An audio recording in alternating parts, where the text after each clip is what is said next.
Price the lord. Hallelujah. യേശുവേ നന്ദി, യേശുവേ സ്തുതി, യേശുവേ ആരാധന. ഹല്ലേലൂയ. തൊട്ട് അടുത്ത് നിൽക്കുന്ന വ്യക്തിക്കൊന്ന് ഷെയ്ക്ക് ഹാൻഡ് കൊടുത്തിട്ട് ആ കണ്ണുകളിലേക്ക് നോക്കി നമുക്കൊന്ന് പറയാൻ പറ്റുമോ? യേശുവിന്റെ അമ്മ, എന്റെ അമ്മ, നിന്റെ അമ്മ, നമ്മുടെ അമ്മ, അപേക്ഷിച്ചാൽ ഉപേക്ഷിക്കാത്ത അമ്മ. ഒന്ന് പറയാമോ? യേശുവിന്റെ അമ്മ, എന്റെ അമ്മ, നിന്റെ അമ്മ, നമ്മുടെ അമ്മ, അപേക്ഷിച്ചാൽ ഉപേക്ഷിക്കാത്ത അമ്മ. ഇരിക്കാം നമുക്ക്. പ്രിയപ്പെട്ടവരെ, പരിശുദ്ധ അമ്മയെ കുറിച്ച് സംസാരിക്കാനായിട്ടാണ് അച്ഛനോട് ആവശ്യപ്പെട്ടത്. നമ്മളൊക്കെ മരിയ ഭക്തരാണെന്നാണ് ഒരു വെയ്പ്പ്. എങ്ങനെയാണ്? മരിയ ഭക്തരാണെന്നാണ് അവസാനത്തെ പറഞ്ഞ പ്രധാനപ്പെട്ട കാര്യം. വെയ്പ്പ് എങ്ങനെയാണ്? ഒരു മരിയ ഭക്തരാണെന്നാണ് വെയ്പ്പ്. എന്നാൽ നീ യഥാർത്ഥത്തിൽ ഒരു മരിയ ഭക്തനാണോ അല്ലയോ, അല്ലെങ്കിൽ മരിയ ഭക്തയാണോ അല്ലയോ എന്നറിയാൻ 3 കാര്യങ്ങൾ പരിശോധിക്കാനാണ് സഭാമാതാവ് നമ്മൾ ആവശ്യപ്പെടുക. ഒന്നാമതായിട്ട്, നീ യഥാർത്ഥത്തിൽ ഒരു മരിയ ഭക്തനോ ഭക്തയോ ആണെങ്കിൽ സഭാമാതാവ് കാലാകാലങ്ങളിൽ പരിശുദ്ധ അമ്മയെക്കുറിച്ച് നൽകുന്ന പഠനങ്ങളെ ഞാനും നിങ്ങളും അംഗീകരിച്ച് ആദരിക്കുന്ന ഒരു വ്യക്തിയായിരിക്കും. പരിശുദ്ധ അമ്മയെക്കുറിച്ച് സഭാമാതാവ് കാലാകാലങ്ങളിൽ നമുക്ക് തരുന്ന പഠനങ്ങളെ അംഗീകരിച്ച് ആദരിക്കുന്ന ഒരു വ്യക്തിയായിരിക്കും നീ യഥാർത്ഥത്തിൽ ഒരു മരിയ ഭക്തനോ ഭക്തിയോ ആണെങ്കിൽ. രണ്ടാമതായിട്ട്, നീ യഥാർത്ഥത്തിൽ ഒരു മരിയ ഭക്തനോ ഭക്തിയോ ആണെങ്കിൽ അമ്മയിൽ വിളങ്ങിയിരുന്ന വിശ്വാസം, ശരണം, സ്നേഹം, പ്രാർത്ഥന, എളിമ എന്നീ പുണ്യങ്ങളിൽ അനുദിനം നീയും ഞാനും വളരാൻ പരിശ്രമിക്കും. രണ്ടാമത്തെ കാര്യം ഒരിക്കൽ കൂടെ അച്ഛൻ പറയാം. പരിശുദ്ധ അമ്മയിൽ വിളങ്ങിയിരുന്ന വിശ്വാസം, ശരണം, സ്നേഹം, പ്രാർത്ഥന, എളിമ എന്നീ പുണ്യങ്ങളിൽ അനുദിനം വളരാൻ പരിശ്രമിക്കും. മൂന്നാമതായിട്ട്, നീ യഥാർത്ഥത്തിൽ ഒരു മരിയ ഭക്തനോ ഭക്തയോ ആണെങ്കിൽ നിന്റെ അനുദിന ജീവിത ആവശ്യങ്ങളില് അമ്മയുടെ മാതൃമാധ്യസ്ഥം തേടുന്ന ഒരു വ്യക്തിയായിരിക്കും. നീ യഥാർത്ഥത്തിൽ ഒരു മരിയ ഭക്തനാണെങ്കിൽ, ഭക്തയാണെങ്കിൽ, നിന്റെ അനുദിന ജീവിത ആവശ്യങ്ങളില് പരിശുദ്ധ അമ്മയുടെ മാതൃമാധ്യസ്ഥം തേടുന്ന ഒരു വ്യക്തിയായിരിക്കും. പ്രിയപ്പെട്ടവരെ, കത്തോലിക്ക സഭയിലേക്ക് പുനരയിക്കപ്പെട്ട വ്യക്തിയാണ്. ആംഗ്ലിക്കൻ സഭയിൽ നിന്ന് കത്തോലിക്ക സഭയിലേക്ക് പുനരയിക്കപ്പെട്ട വ്യക്തിയാണ് കാർഡിനൽ ന്യൂമാൻ എന്ന് പറയുന്ന വ്യക്തി. അദ്ദേഹം പറയുകയാണ്, അദ്ദേഹം എന്തുകൊണ്ടാണ് ഉന്നതമായ സ്ഥാനം, വലിയ ശമ്പളം സ്വന്തമായിട്ടുണ്ടായിരുന്ന വ്യക്തിയാണ് കാർഡിനൽ ന്യൂമാൻ. ഇതെല്ലാം ഉപേക്ഷിച്ച് എന്തുകൊണ്ടാണ് അദ്ദേഹം കത്തോലിക്ക സഭയിൽ അംഗമായി ചേർന്നത് എന്ന് ചോദിച്ചതിന് അദ്ദേഹം പറഞ്ഞ പല മറുപടികളിൽ ഒരു മറുപടി ഇതാണ്: ഞാൻ ഇന്ന് വരെ അമ്മ ഇല്ലാത്ത ഒരു സഭയിലെ അംഗമായിരുന്നു. അമ്മയുള്ള ഒരു സഭയിൽ അംഗമായി ചേരാനാണ് ഞാൻ കത്തോലിക്ക സഭയിൽ അംഗമായി ചേർന്നതെന്നാണ് അദ്ദേഹം പറയുക. തുടർന്ന് അദ്ദേഹം പറയുന്ന 3 സ്റ്റേറ്റ്മെന്റുകളുണ്ട്. തീർത്ഥാടകനായി മനുഷ്യന് വേണ്ടി ദൈവം ഒരു ലോകം സൃഷ്ടിച്ചു. അത് നമ്മുടെ ലോകം, നമ്മൾ ഇന്ന് ജീവിക്കുന്ന ലോകം. ഇനി ഈ ഭൂമിയിൽ നന്മ ചെയ്ത് ജീവിക്കുന്നവർക്ക് വേണ്ടിയിട്ട് ഒരു ലോകം സൃഷ്ടിച്ചു. അതാണ് സ്വർഗരാജ്യം. തനിക്ക് വേണ്ടി തന്നെ, അവിടുന്ന് തനിക്ക് വേണ്ടി തന്നെ ഒരു ലോകം സൃഷ്ടിച്ചു. അതാണ് പരിശുദ്ധ കന്യകാമറിയം. തുടർന്ന് അദ്ദേഹം പറയുകയാണ്, പരിശുദ്ധ കന്യകാമറിയത്തെ വിശുദ്ധ ഗ്രന്ഥത്തിൽ നിന്ന് മാറ്റി നിർത്തി ചിന്തിക്കുക എന്ന് പറയുന്നത് വിശുദ്ധ ഗ്രന്ഥത്തിലെ ഒരു കണ്ണി മാത്രം വിച്ഛേദിക്കുന്ന അനുഭവമല്ല, പിന്നെയോ എല്ലാ കണ്ണികളുമായിട്ടുള്ള ബന്ധമാണ് വിച്ഛേദിക്കപ്പെടുന്നത് എന്നാണ് അദ്ദേഹം പറയുക. പ്രിയപ്പെട്ടവരെ, നമ്മൾ അറിയേണ്ട ഏറ്റവും പ്രധാനപ്പെട്ട കാര്യം, ഒരു പ്രൊട്ടസ്റ്റന്റ് മത നേതാവും 3 പേരാണ് പ്രൊട്ടസ്റ്റന്റ് സഭയുടെ സ്ഥാപക പിതാക്കന്മാര്: Martin Luther, John Calvin, Zwingli. ഇവര് 3 പേരും പരിശുദ്ധ കന്യകാമറിയത്തിന്റെ അമലോത്ഭവത്തെയോ, അമ്മയുടെ നിത്യ കന്യകത്വത്തെയോ, അമ്മയുടെ സ്വർഗ ആരോപണത്തെയോ തള്ളി പറഞ്ഞിട്ടില്ല. മാർട്ടിൻ ലൂതർ അദ്ദേഹത്തിന്റെ ലൂതറൻ വർക്ക്സ് എന്ന് പറയുന്ന പുസ്തകത്തില് വ്യക്തമായി രേഖപ്പെടുത്തി വെച്ചിരിക്കുന്ന ഒരു കാര്യമുണ്ട്. അമ്മയുടെ അമലോത്ഭവത്തെ കുറിച്ച് അദ്ദേഹം പറയുകയാണ്, ദൈവത്തിന്റെ മാതാവാകാൻ അനാദികാലം മുതൽ തിരഞ്ഞെടുക്കപ്പെട്ട പരിശുദ്ധ കന്യകാമറിയം ജന്മപാപത്തിന്റെ മാലിന്യമേശാതെ ഈ ഭൂമിയിൽ ജനിച്ചു വീഴാൻ ദൈവം ഇടവരുത്തി എന്നാണ് മാർട്ടിൻ ലൂതർ അദ്ദേഹത്തിന്റെ ദ ലൂതറൻ വർക്ക്സ് എന്ന് പറയുന്ന പുസ്തകത്തിൽ വ്യക്തമായി രേഖപ്പെടുത്തി വെച്ചിരിക്കുക.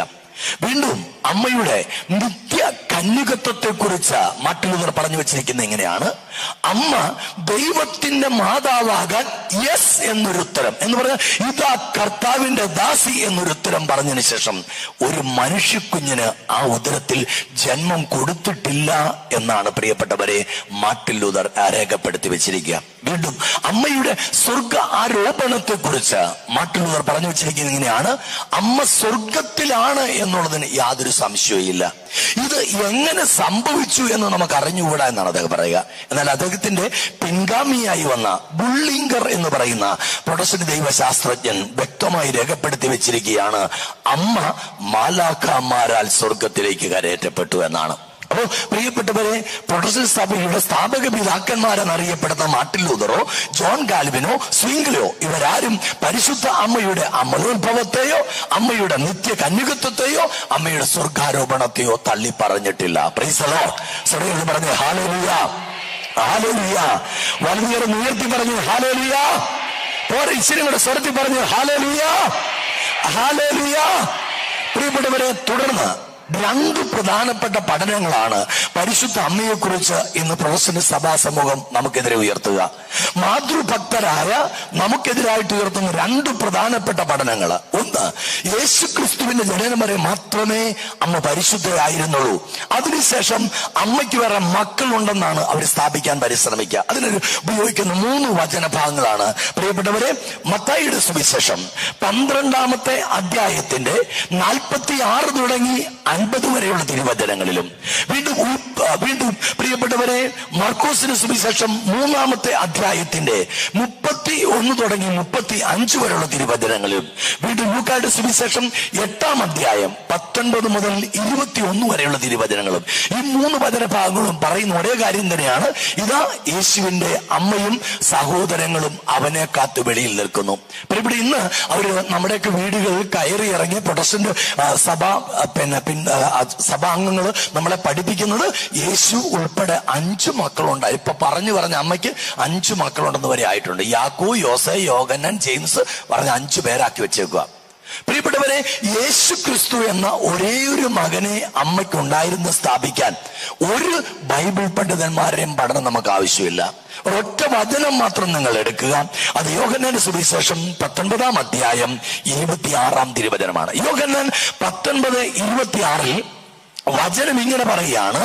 പ്രിയപ്പെട്ടവരെ, വ്യക്തമായിട്ട് പറയുകയാണ്: തന്റെ മരണത്തിന്റെ വിനാഴിയില് സമസ്തവും മനുഷ്യ മക്കൾക്ക് വേണ്ടി കൊടുത്ത ശേഷം ഇനി എന്തെങ്കിലും ഈ മക്കൾക്ക് വേണ്ടി കൊടുക്കാനുണ്ടോ എന്ന് ആ കുരിശന്റെ അവസാന വിനാഴിയിൽ താഴേക്ക് നോക്കുമ്പോൾ താൻ സ്നേഹിച്ചിരുന്ന പ്രിയപ്പെട്ട ശിഷ്യനും തന്റെ അമ്മയും അടുത്തടുത്ത് നിൽക്കുന്നത് കണ്ടിട്ട് യേശു ആ ശിഷ്യനോട് പറഞ്ഞു, ആ അമ്മയോട് പറഞ്ഞു, സ്ത്രീ ഇതാ നിന്റെ മകൻ. ആ ശിഷ്യനോട് പറഞ്ഞു, ഇതാ നിന്റെ അമ്മ. പ്രിയപ്പെട്ടവരെ, യേശു അല്ലാതെ മറ്റൊരു മകൻ ഈ അമ്മയ്ക്കുണ്ടായിരുന്നെങ്കിൽ ഒരിക്കലും യേശു തന്റെ അമ്മയെ താൻ സ്നേഹിച്ചിരുന്ന ശിഷ്യന് ഏൽപ്പിച്ചു കൊടുക്കുകയില്ലായിരുന്നു. സമ്മതിക്കാവോ? വേറൊരു മകൻ ഈ അമ്മയ്ക്കുണ്ടായിരുന്നെങ്കിൽ ഒരിക്കലും യേശു തന്റെ അമ്മയെ താൻ സ്നേഹിച്ചിരുന്ന ശിഷ്യന് ഏൽപ്പിച്ചു കൊടുക്കുകയില്ലായിരുന്നു. ഒരു ഉദാഹരണം പറയാം. പ്രിയപ്പെട്ടവരെ, ഒരമ്മയ്ക്ക് 2 മക്കള്. മൂത്ത മകൻ മരിക്കാൻ പോകുന്നു. ഇളയ മകൻ ഇച്ചിരി തമ്മാടിയാണ്, തല്ലുകൊള്ളിയാണ്, വെള്ളം കുടിയനാണ്, നാട്ടുകാരെ തല്ല് മൊത്തം മേടിച്ചു കൂട്ടുന്നവനാണ്. ഈ മൂത്ത മകൻ മരിക്കാൻ നേരത്ത് അയൽവക്കത്തെ ചേട്ടനെ വിളിച്ചു, ചേട്ടാ ഇനി വന്നേ, ഇത് എന്റെ അമ്മയാ, നോക്കിക്കോളാൻ പറയോ? നിങ്ങൾ ആ വകുപ്പാണ്. അങ്ങനെയുള്ളവരാ, കുന്നംകുളക്കാർ അങ്ങനെയുള്ളവരാ. അടുത്ത വീട്ടിലേപ്പിച്ചു പോവോ? അനിയൻ ജീവിച്ചിരിക്കുമ്പോ ചെയ്യോ? ഇല്ല. പ്രിയപ്പെട്ടവരെ, യേശു തന്റെ മരണത്തിന് വിനാഴിയിൽ താൻ സ്നേഹിച്ചിരുന്ന ശിഷ്യന് അമ്മയെ ഏൽപ്പിച്ചു കൊടുത്തിരുന്നു എന്ന ഒറ്റ വാക്കുകൊണ്ട് പറയാൻ സാധിക്കും ഈ അമ്മയ്ക്ക് വേറൊരു മകനില്ലായിരുന്നുവെന്ന്. വേറൊരു മകൻ ഉണ്ടായിരുന്നെങ്കിൽ ഒരിക്കലും യേശു തന്റെ അമ്മയെ താൻ സ്നേഹിച്ചിരുന്ന ശിഷ്യനെ ഏൽപ്പിച്ചു കൊടുക്കില്ലായിരുന്നു. ഞാൻ ഈ ഉദാഹരണം പറഞ്ഞു. അതായത് മൂത്ത മകൻ മരിക്കാൻ പോകുന്നു, ഇളയ മകൻ തമ്മാടിയ തല്ലുകൂടിയൊക്കെ, പക്ഷെ അവൻ ഉള്ളത്തരം കാലം വേറെ ആരെയും ഏൽപ്പിക്കത്തില്ല എന്ന് പറഞ്ഞ് ഈ വചനം ഞാൻ കൂട്ടിയതപ്പം ഒരു പള്ളിയിൽ ഒരു ചേട്ടൻ എഴുന്നേറ്റെന്ന് പറയുക, അച്ഛാ ചിലപ്പോ അനുജൻ ഗൾഫിലായിരിക്കുന്നു, അനുജൻ ഗൾഫിലാണ്, അമ്മേനെ ഏൽപ്പിച്ചു കൊടുക്കുവോ? ഏൽപ്പിച്ചു കൊടുക്കുവോ? ഇല്ല, അവ മരുന്ന് നോക്കുന്നു കൃത്യം. അപ്പൊ ഇവിടെ വളരെ വ്യക്തമാണ്, ഈ അമ്മയ്ക്ക് വേറൊരു മകനില്ലായിരുന്നൊരു വ്യക്തമായ തെളിവാണ് യോഹന്നാൻ 19:26. ഹല്ലേലൂയ. സ്വരീകൃതി പറഞ്ഞു ഹല്ലേലൂയ, ഹല്ലേലൂയ, ഹല്ലേലൂയ. ഇനി വേറൊരു ഉദാഹരണം നമുക്ക് എടുക്കാം. പ്രിയപ്പെട്ടവരെ, യേശു അല്ലാതെ വേറൊരു സഹോദരൻ ഈ യേശുവിനുണ്ടായിരുന്നെങ്കിൽ, അമ്മയ്ക്ക് വേറൊരു മകൻ ഉണ്ടായിരുന്നെങ്കിൽ, യേശുവിന് വേറൊരു സഹോദരൻ ഉണ്ടായിരുന്നെങ്കിൽ, തീർച്ചയായിട്ടും യേശു കുരിശിൽ പിടഞ്ഞു മരിക്കുന്ന മണിക്കൂറിൽ ആ കുരിശ് ചൂട് വരെ വന്നേനെ. കാരണം സ്വന്തം രക്തമാ. എന്നൊക്കെ പറഞ്ഞാലും ഏതെല്ലാം വഴിക്ക് പോയാലും അവൻ സ്വന്തം രക്തം ആ കുരിശിന് ചൂട് വരെ വന്നേനെ. എന്നിട്ട് പറഞ്ഞേനെ, എടാ മോനെ, അന്നേ പറഞ്ഞതല്ലേടാ ഈ പണിക്ക് പോകണ്ടെന്ന്, ഇപ്പൊ കിടന്ന് അനുഭവിക്കട എന്നെങ്കിലും പറഞ്ഞിട്ട് പോയേനെ. അങ്ങനെ ആരെങ്കിലും കാണുന്നുണ്ടോ കുരിശിന് ചൂട്ടില്? ഉണ്ടോ? പ്രിയപ്പെട്ട ഒരു പാലാ സ്റ്റാൻഡില് ഒരു പ്രൊട്ടസ്റ്റന്റ് യഹോവ സാക്ഷിയാണ്, പ്രസംഗിക്കുകയാണ്. അവരെ ശൈലി എന്ന് പറയുന്നത് റിപ്പീറ്റ് ചെയ്ത് സംസാരിക്കും. അമ്മയ്ക്ക് വേറെ മക്കളുണ്ടായിരുന്നു, അമ്മയ്ക്ക് വേറെ മക്കളുണ്ടായിരുന്നു, അമ്മയ്ക്ക് വേറെ മക്കളുണ്ടായിരുന്നു, അമ്മയ്ക്ക് വേറെ മക്കളുണ്ടായിരുന്നു, അമ്മയ്ക്ക് വേറെ മക്കളുണ്ടായിരുന്നു, അമ്മയ്ക്ക്. ഇതാണ് അവരുടെ ശൈലി. ഇങ്ങനെ പ്രസംഗിക്കുമ്പോഴാണ് പാലാക്കാരന് ചേട്ടായി വൈകുന്നേരം ശരി പെട്രോളും ഡീസലും ചേർത്തടിക്കുന്ന പാർട്ടി. മനസ്സിലായില്ലേ? ശരി പെട്രോളും ഡീസലും ചേർത്തടിക്കുന്ന ചേട്ടായി വരുമ്പോൾ നമ്മുടെ പാലാക്കാരൻ, നമ്മുടെ പാലായി സ്റ്റാൻഡിൽ നിന്ന് നമ്മുടെ പ്രൊട്ടസ്റ്റന്റ് ബ്രദർ പ്രസംഗം, പുള്ളിക്ക് ഭയങ്കര സങ്കടമായി. കാരണം ചങ്കു പൊട്ടിയായി ബ്രദർ പ്രസംഗിക്കുന്നത്. ചുറ്റും നോക്കിയപ്പോൾ ഒറ്റ മനുഷ്യൻ കേൾക്കാനില്ല. അതാണ് അവര് നമ്മളെ വ്യത്യാസം. 100 പേരെ കൊണ്ട് നിർത്തിയിട്ട് ഒരു മൈക്ക് തന്നാലും കമാന്നൊരക്ഷരം നമ്മൾ വേണ്ടിയല്ല. അവർക്ക് ആളെ വേണ്ട, ഒരു മൈക്ക് മതി, അവരെ പ്രസംഗിക്കും. ഹല്ലേലൂയ. സ്വരീരത്തെ പറഞ്ഞേ ഹല്ലേലൂയ. ഞാൻ ഇത്ര ഒച്ചത്തിൽ പ്രസംഗിക്കുമ്പോൾ ഇരുന്നുറങ്ങുന്ന ചില ചേച്ചിമാരെ ഞാൻ കാണുക കേട്ടോ. ഇവിടുന്ന് എന്നെ വിളിക്കുക, ഇങ്ങോട്ട് വാച്ചാന്ന്, ഇങ്ങോട്ട് വരിയല കേട്ടാ. വരിയല വരുന്ന പ്രശ്നമില്ല. കാരണം 28 വർഷമായി പൗരോഹിത്യ ജീവിതം ആരംഭിച്ചിട്ട് ഇനി വേറെ ജീവിതത്തെ കുറിച്ച് അച്ഛൻ ചിന്തിക്കുന്നില്ല കേട്ടോ. ഹല്ലേലൂയ. സ്വരീരത്ത് പറഞ്ഞേ ഹല്ലേലൂയ. അതുകൊണ്ട് ഇനി അങ്ങനെ ഒരു ചിന്ത പോലും നമുക്ക് വേണ്ട കേട്ടോ. ഉണർവോടെ ഇരുന്നേക്കണം കേട്ടോ. ഹല്ലേലൂയ. സ്വരീരത്ത് പറഞ്ഞേ ഹല്ലേലൂയ. ഹല്ലേലൂയ. തൊട്ടടുത്തിരുന്ന വ്യക്തിക്കൊന്ന് ഷെയ്ക്കാൻഡ് കൊടുത്തിട്ട് പറഞ്ഞേ, ഉറങ്ങാതെ കേൾക്കാൻ പറ, ഉറങ്ങാതെ കേൾക്കാൻ പറ, ഉറങ്ങാതെ കേൾക്കാൻ പറ. പ്രൈസ്തലോ. നല്ല ചൂടുകൊണ്ട് ഇച്ചിരി കാറ്റുമുണ്ട്, സ്വാഭാവികമായിട്ട് നമ്മളെല്ലാം ആമയും പറയും കേട്ടോ. അതുകൊണ്ട് ഉറക്കെ പറഞ്ഞേക്കണം, ഉറങ്ങാതെ കേൾക്കാൻ പറ കേട്ടോ. പ്രൈസ്തലോ. ഹല്ലേലൂയ. പ്രിയപ്പെട്ടവരെ, ഈ പ്രൊട്ടസ്റ്റന്റ് ബ്രദർ എന്ന് പ്രസംഗം നമ്മുടെ പാലക്കാരൻ ചേട്ടായി വന്നിട്ട് അല്പനേരം 2 കൈയും കെട്ടിന്ന് ഫ്രണ്ടിൽ നിന്ന് അങ്ങ് കേട്ടു. ചങ്കു കൂട്ടിയുള്ള പ്രസംഗം. 5 മിനിറ്റ് കഴിഞ്ഞ് പുള്ളി തിരിഞ്ഞു നോക്കി, ഒരൊറ്റ മനുഷ്യൻ കേൾക്കാൻ. പുള്ളിക്ക് ഭയങ്കര സങ്കടമായി. പുള്ളി 2ാം മുണ്ട് അഴിച്ച് തലയെ കെട്ടി. എന്നിട്ട് പയ്യനെ ബ്രദറിന്റെ അടുത്തോട് മാറി വിളിച്ചു, ബ്രദറെ എന്ന് വിളിച്ച് കേൾക്കുന്നില്ല. വീണ്ടും വിളിച്ചു, ബ്രദറെ കേൾക്കുന്നില്ല. 3ാം പ്രാവശ്യം കുലുക്കി വിളിച്ചു, ബ്രദറെ എന്നാന്ന് വെച്ചാൽ എനിക്കൊരു കാര്യം പറയാനുണ്ട്, പറഞ്ഞോളാൻ പറഞ്ഞു. ബ്രദറെ, 4ാം നൂറ്റാണ്ട് മുതൽ സഭ ഞങ്ങളെ പഠിപ്പിച്ചതും ഇന്നും ഞങ്ങളെ പഠിപ്പിക്കുന്നതും അമ്മയ്ക്ക് ഒരേ ഒരു മകനേ ഉള്ള യേശുവാണ്. അതാണ് ഇപ്പോഴത്തെയും അപ്പോഴത്തെയും ഞങ്ങളുടെ പഠനം. സഹോദരൻ വേറൊരു മകൻ അമ്മയ്ക്കുണ്ടായിരുന്നെന്ന് പറഞ്ഞ് കരയുന്നത് കാണുമ്പം എനിക്ക് സഹിക്കാൻ പറ്റുന്നില്ല. ഇനി സഹോദരൻ ചങ്കുപൊട്ടി കരയരുതും. ഇനി സഹോദരൻ കരയേണ്ട ആവശ്യമില്ല. സഹോദരൻ പറയാം, വേറൊരു മകൻ ഈ അമ്മയ്ക്ക് ഉണ്ടായിരുന്നാണ് സഹോദരൻ ബാധിക്കുന്നെങ്കിൽ ആ കൊച്ചിനെ ഞാൻ കൊണ്ടുപോയി ഫ്രീ ആയിട്ട് നോക്കിയേക്കാന്ന്.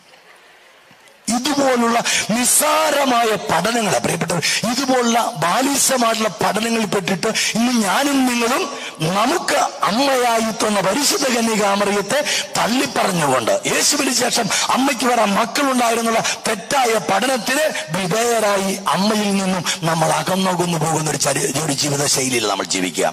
പ്രിയപ്പെട്ടവർ, ആരെങ്കിലും നമ്മുടെ വീട്ടിൽ 4 പ്രാവശ്യം കയറി ഒന്ന് അമ്മയ്ക്ക് വേറെ മക്കളുണ്ടായിരുന്നു എന്ന് പറഞ്ഞു കഴിയുമ്പോൾ കാതിലെ കമ്മലും പറിച്ചു കളഞ്ഞ്, കഴുത്തിലെ മാലയും പൊട്ടിച്ചു കളഞ്ഞ്, വീട്ടിലിരിക്കുന്ന മാതാവിന്റെ തിരുസ്വരൂപം എടുത്തുടച്ചിട്ട് കയ്യും കൊട്ടി അവരുടെ പുറകെ പോകാൻ മാത്രമേ ഉള്ളൂ നമ്മൾ പറ. നമ്മുടെ കാർന്നവന്മാര് നമ്മുടെ കയ്യിൽ പിടിച്ച് പ്രാർത്ഥിക്കാൻ പഠിപ്പിച്ച ഈ ജപമാലയും അമ്മയോടുള്ള മാതൃഭക്തിയും, പ്രിയപ്പെട്ടവരെ, എവിടെ പോയി നമുക്ക്? കാരണം ഇതിന്റെ അടിസ്ഥാനങ്ങളിലേക്ക് നാം കടന്നു പോകുന്നില്ലെന്നുള്ളത് കൊണ്ട് തന്നെയാ. അപ്പൊ അമ്മയ്ക്ക് വേറൊരു മകനില്ലായിരുന്നു ഒരു തരത്തിലും, പ്രിയപ്പെട്ടവരെ, നമ്മെ സ്വാധീനിക്കാൻ പറ്റും. അമ്മയ്ക്ക് വേറൊരു മകൻ ഇല്ലായിരുന്നു. ഹല്ലേലൂയ. ഹല്ലേലൂയ. ഇനി അതിന് സംശയമുണ്ടോ? അമ്മയ്ക്ക് വേറെ മകനില്ലായിരുന്നു. കാരണം പ്രിയപ്പെട്ടവരെ, ഇവിടെ വ്യക്തമായിട്ട് എങ്ങനെ ഈ പഠനം വന്നെന്ന് കൂടെ അച്ഛൻ പറഞ്ഞേക്കാം.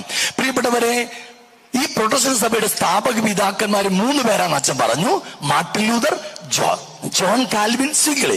ഈ ജോൺ കാൽവിൻ തന്നെ ഈ പഠനത്തെ കുറിച്ച് പറയുന്നുണ്ട്. അദ്ദേഹം പറയാണ്, യേശുവിന്റെ ജനനത്തിന് ശേഷം അമ്മയ്ക്ക് വേറെ മക്കൾ ഉണ്ടായിരുന്നു എന്നുള്ള തെറ്റായ പ്രസ്താവം അല്ലെങ്കിൽ പഠനം നടത്തിയ ഹെൽവിദിയാസ് എന്ന് പറഞ്ഞ വ്യക്തിയുടെ തികഞ്ഞ അജ്ഞതയാണ് അവിടെ വെളിവാക്കപ്പെടുന്നത്. ഞാൻ പറഞ്ഞതല്ല, ജോൺ കാൽവിൻ തന്നെ പറഞ്ഞു വെച്ചിട്ടുണ്ട്. ഹല്ലേലൂയ. പ്രൊട്ടസ്റ്റന്റ് സഭയുടെ സ്ഥാപക പിതാക്കന്മാരിൽ ഒരാൾ പറയുവാണ്, ഈ അമ്മയ്ക്ക് വേറെ മക്കളുണ്ടായിരുന്നുള്ള ഈ പഠനം, ഈ തെറ്റായ പഠനം നടത്തിയത് ഹെൽവിദിയാസ് എന്ന് പറഞ്ഞ വ്യക്തിയാണ്. അദ്ദേഹത്തിന്റെ തികഞ്ഞ മണ്ടത്തരമാണ് അവിടെ പറഞ്ഞേക്കുന്നത്. ഈ സഹോദരൻ എന്ന പദം വേറെ മക്കളാണെന്ന് തെറ്റിദ്ധരിച്ചിരിക്കുന്നതാണെന്ന് കൃത്യമായിട്ട് ജോൺ കാൽവിൻ തന്നെ പറഞ്ഞേക്കുന്നത്. ഹല്ലേലൂയ. പ്രൊട്ടസ്റ്റന്റ് സ്ഥാപക പിതാക്കന്മാർ ഒരാളെ തന്നെ പറഞ്ഞേക്കുന്ന കാര്യം. പിന്നെ നമുക്കതിനെ കുറിച്ച് സംശയിക്കേണ്ട കാര്യമില്ല, അവർക്കും സംശയിക്കേണ്ട കാര്യമില്ല. ഹല്ലേലൂയ. സോറി പറഞ്ഞേ ഹല്ലേലൂയ. അപ്പൊ അമ്മയ്ക്ക് ഒരേ ഒരു മകനേ ഉള്ളൂ, അത് യേശുവാണ്. ഹല്ലേലൂയ. ഇനി രണ്ടാമതൊരു കൊണ്ടുവരുന്ന പഠനം ഇതാണ് പ്രിയപ്പെട്ടവർ. യേശു ക്രിസ്തു പോലും തന്റെ അമ്മയെ ബഹുമാനിച്ചിരുന്നില്ല. ബഹുമാനിച്ചിരുന്നെങ്കിൽ അവളെ സ്ത്രീ എന്ന് വിളിക്കുകയില്ലായിരുന്നാണ് അവരുടെ വാദം. എന്തുകൊണ്ട് യേശു തന്റെ അമ്മയെ സ്ത്രീ എന്ന് വിളിച്ചു, എവിടെയൊക്കെ സ്ത്രീ എന്ന് വിളിച്ചു? രണ്ടും പ്രധാനപ്പെട്ട കാര്യങ്ങളാണ്. യേശു തന്റെ അമ്മയെ രണ്ട് സ്ഥലത്താണ് സ്ത്രീ എന്ന് അഭിസംബോധന ചെയ്യുന്നത്. ഒന്ന്, പ്രിയപ്പെട്ടവരെ, സംഭവിക്കുന്നത് എവിടെയാ? കാനായിലെ കല്യാണവേളയിലും, മറ്റൊന്ന് കാൽവരി കുരിശിൻ ചുവട്ടിലുമാണ്. ഹല്ലേലൂയ. പ്രിയപ്പെട്ടവർ, എന്തുകൊണ്ട് എന്ന് ചോദിച്ചാൽ അതിന്റെ ഉത്തരം നാം കണ്ടെത്തുക ഉൽപ്പത്തി പുസ്തകത്തിന്റെ 3-ാമത്തെ അധ്യായത്തിന്റെ 15-ാമത്തെ തിരുവചനം. ഉൽപ്പത്തി 3:15 പറയുകയാണ്, സാത്താനെ ശിക്ഷിച്ചുകൊണ്ട് ദൈവം പറഞ്ഞു, നീയും സ്ത്രീയും തമ്മിലും നിന്റെ സന്തതിയും അവളുടെ സന്തതിയും തമ്മിൽ ഞാൻ ശത്രുത ഉളവാക്കും. അവൻ നിന്റെ തല തകർക്കും. ആര്? സ്ത്രീയിൽ നിന്ന് ജനിക്കുന്നത്. മറ്റൊരു വാക്കിൽ പറഞ്ഞാൽ കന്യകയിൽ നിന്ന് ജന്മമെടുക്കുന്നവൻ സാത്താന്റെ തല തകർക്കുമെന്ന് ഉൽപ്പത്തി 3:15 പറഞ്ഞെങ്കിൽ, പ്രിയപ്പെട്ടവരെ, ആ പ്രവചനം ഈ ഭൂമിയിൽ പൂർത്തീകരിക്കാൻ കന്യകയിൽ നിന്ന് ജന്മമെടുത്ത് ഈ ഭൂമിയിൽ ജനിച്ചു വീഴുന്ന യേശു തമ്പുരാൻ തന്റെ പരസ്യ ജീവിതം ആരംഭിച്ച നിമിഷമാണ്. ഏത് നിമിഷം? കാനായിലെ കല്യാണവേള. ആ ദൗത്യം ആരംഭിക്കുക. ഏത് ദൗത്യം? സാത്താന്റെ തല തകർക്കുക എന്നുള്ള ദൗത്യം ആരംഭിക്കുന്ന ആദ്യ വിനാടിയിൽ ഇതാ സാത്താന്റെ തല തകർക്കാൻ വർഷങ്ങൾക്കപ്പുറത്ത്, നൂറ്റാണ്ടുകൾക്കപ്പുറത്ത് ദൈവം നടത്തിയ പ്രവചനം പൂർത്തീകരിക്കാൻ ഈ മണ്ണിൽ വന്ന തമ്പുരാൻ തന്റെ ദൗത്യം ആരംഭിച്ചിരിക്കുന്നു എന്ന് ലോകത്തോട് മുഴുവൻ വിളിച്ചു പറയുന്ന നിമിഷമാണ് കാനായിലെ കല്യാണവേളയിൽ യേശു തന്റെ അമ്മയെ സ്ത്രീ എന്ന് വിളിച്ച നിമിഷം. അല്ലാതെ ബഹുമാനം ഇല്ലാഞ്ഞിട്ടല്ല കേട്ടോ. ഹല്ലേലൂയ. നമ്മൾ ആരെങ്കിലും വീട്ടിൽ ചെന്നിട്ട് അമ്മേനെ തള്ളേ വരൂ സ്ത്രീ എന്നൊക്കെ വിളിക്കോ? നല്ല തേമ്പ് കറന്നിട്ട് വെച്ചുതരും. പ്രിയപ്പെട്ടവരെ, വളരെ പ്രധാനപ്പെട്ട യേശു എന്തുകൊണ്ട് വിളിച്ചു എന്ന് ചോദിച്ചാൽ 3:15 ദൈവം നൽകിയ പ്രവചനത്തിന്റെ ആരംഭം കുറിച്ച മണിക്കൂറിലാണ് യേശു തന്റെ അമ്മയെ സ്ത്രീ എന്ന് അഭിസംബോധന ചെയ്തത്. ഹല്ലേലൂയ. രണ്ടാമത് യേശു തന്റെ അമ്മയെ സ്ത്രീ എന്ന് വിളിച്ചത്, പ്രിയപ്പെട്ടവരെ, കാൽവരി കുരിശിൻ ചുവട്ടിലാണ്. കാൽവരി കുരിശിൻ ചുവട്ടിലാണ്. പ്രിയപ്പെട്ടവരെ, യേശുവിന്റെ ദൗത്യം എന്ന് പറയുന്നത് സാത്താന്റെ തല തകർക്കുക എന്നുള്ളതാണ്. സാത്താന്റെ തല തകർക്കാൻ ഈ ഭൂമിയിൽ വന്ന യേശു തമ്പുരാൻ കാൽവരി യാഗത്തിലൂടെയാണ് ഇത് സാധ്യതമായി തീർന്നത്. 1000 വിശുദ്ധന്മാർ കാൽവരിയിൽ കുരിശിൽ മരിച്ചാലും സാധ്യമാകുമായിരുന്നില്ല മാനവരക്ഷ. യേശുവിന്റെ, ദൈവത്തിന്റെ പുത്രനായ യേശുവിന്റെ മരണം, പ്രിയപ്പെട്ടവരെ, അനിവാര്യമായിരുന്നു കാൽവരി കുരിശിൽ മാനവരക്ഷയ്ക്ക് വേണ്ടി. ഹല്ലേലൂയ. ശരീരത്തിൽ പറഞ്ഞേ ഹല്ലേലൂയ. ഈ മരണം സംഭവിച്ച മണിക്കൂറിൽ, ഈ മരണം, അതായത് സാത്താന്റെ തല തകർത്ത് മരണത്തിന്റെ അവസാന വിനാടിയിൽ എല്ലാം പൂർത്തിയായി കഴിഞ്ഞപ്പോഴാണ് യേശു രണ്ടാമത് തന്റെ അമ്മയെ സ്ത്രീ എന്ന് അഭിസംബോധന ചെയ്തത്. ഹല്ലേലൂയ. ഉൽപ്പത്തി 3:15 പറഞ്ഞ പ്രവചനം പൂർത്തീകരിക്കാൻ ഈ മണ്ണിൽ വന്ന യേശു തമ്പുരാൻ ആ ദൗത്യം ആരംഭിച്ച കാനായിലെ കല്യാണവേളയിലും അത് പൂർത്തീകരിച്ച കാൽവരി കുരിശിലുമല്ലാതെ മറ്റൊരിടത്തും യേശു തന്റെ അമ്മയെ സ്ത്രീ എന്ന് വിളിക്കുന്നില്ല. ഹല്ലേലൂയ. ശരീരത്തിൽ പറഞ്ഞേ ഹല്ലേലൂയ. അപ്പോൾ പ്രിയപ്പെട്ടവരെ, ഇത് രണ്ട് പഠനങ്ങളെയും നമ്മൾ മനസ്സിലാക്കുക. ഇത് തെറ്റായ പഠനം, ഇത് പ്രൊട്ടസ്റ്റന്റുകാർ കൊണ്ടുവരുന്ന തെറ്റായ പഠനങ്ങളാണ്. വ്യക്തമായി വചനം പഠിപ്പിച്ചു തരുന്നു, അമ്മയ്ക്ക് ഒരേ ഒരു മകനേ ഉള്ളത്, യേശുവാണ്. പ്രിയപ്പെട്ടവരെ, യേശു തന്റെ അമ്മയെ ബഹുമാനമില്ലാഞ്ഞിട്ടല്ല സ്ത്രീ എന്ന് അഭിസംബോധന ചെയ്ത്. പിന്നെയോ പ്രവചനം പൂർത്തീകരിക്കാൻ മണ്ണിൽ അവതരിച്ച് യേശു തമ്പുരാൻ തന്റെ ദൗത്യം ആരംഭിച്ച കാനായിലെ കല്യാണവേളയിലും തന്റെ ദൗത്യം പൂർത്തീകരിച്ച കാൽവരി കുരിശിലും മാത്രമാണ് യേശു തന്റെ അമ്മയെ സ്ത്രീ എന്ന് അഭിസംബോധന ചെയ്തത്. ഹല്ലേലൂയ. ഹല്ലേലൂയ. പ്രിയപ്പെട്ടവരെ, ഈ പരിശുദ്ധ അമ്മയെ എനിക്കും നിനക്കും അമ്മയായി യേശു തമ്പുരാൻ തന്നു കടന്നുപോയെങ്കിൽ ഇന്നും നിന്റെ ജീവിതത്തിന്റെ പച്ചയായ യാഥാർത്ഥ്യങ്ങളില്, ജീവിതത്തിന്റെ നെരിപ്പോടുകളിലൂടെ കടന്നു പോകുമ്പോ ഈ അമ്മയുടെ കൈപിടിച്ച് യേശുവിന്റെ പാദാന്തികത്തിലേക്ക് നടക്കാൻ നീ തയ്യാറാണോ?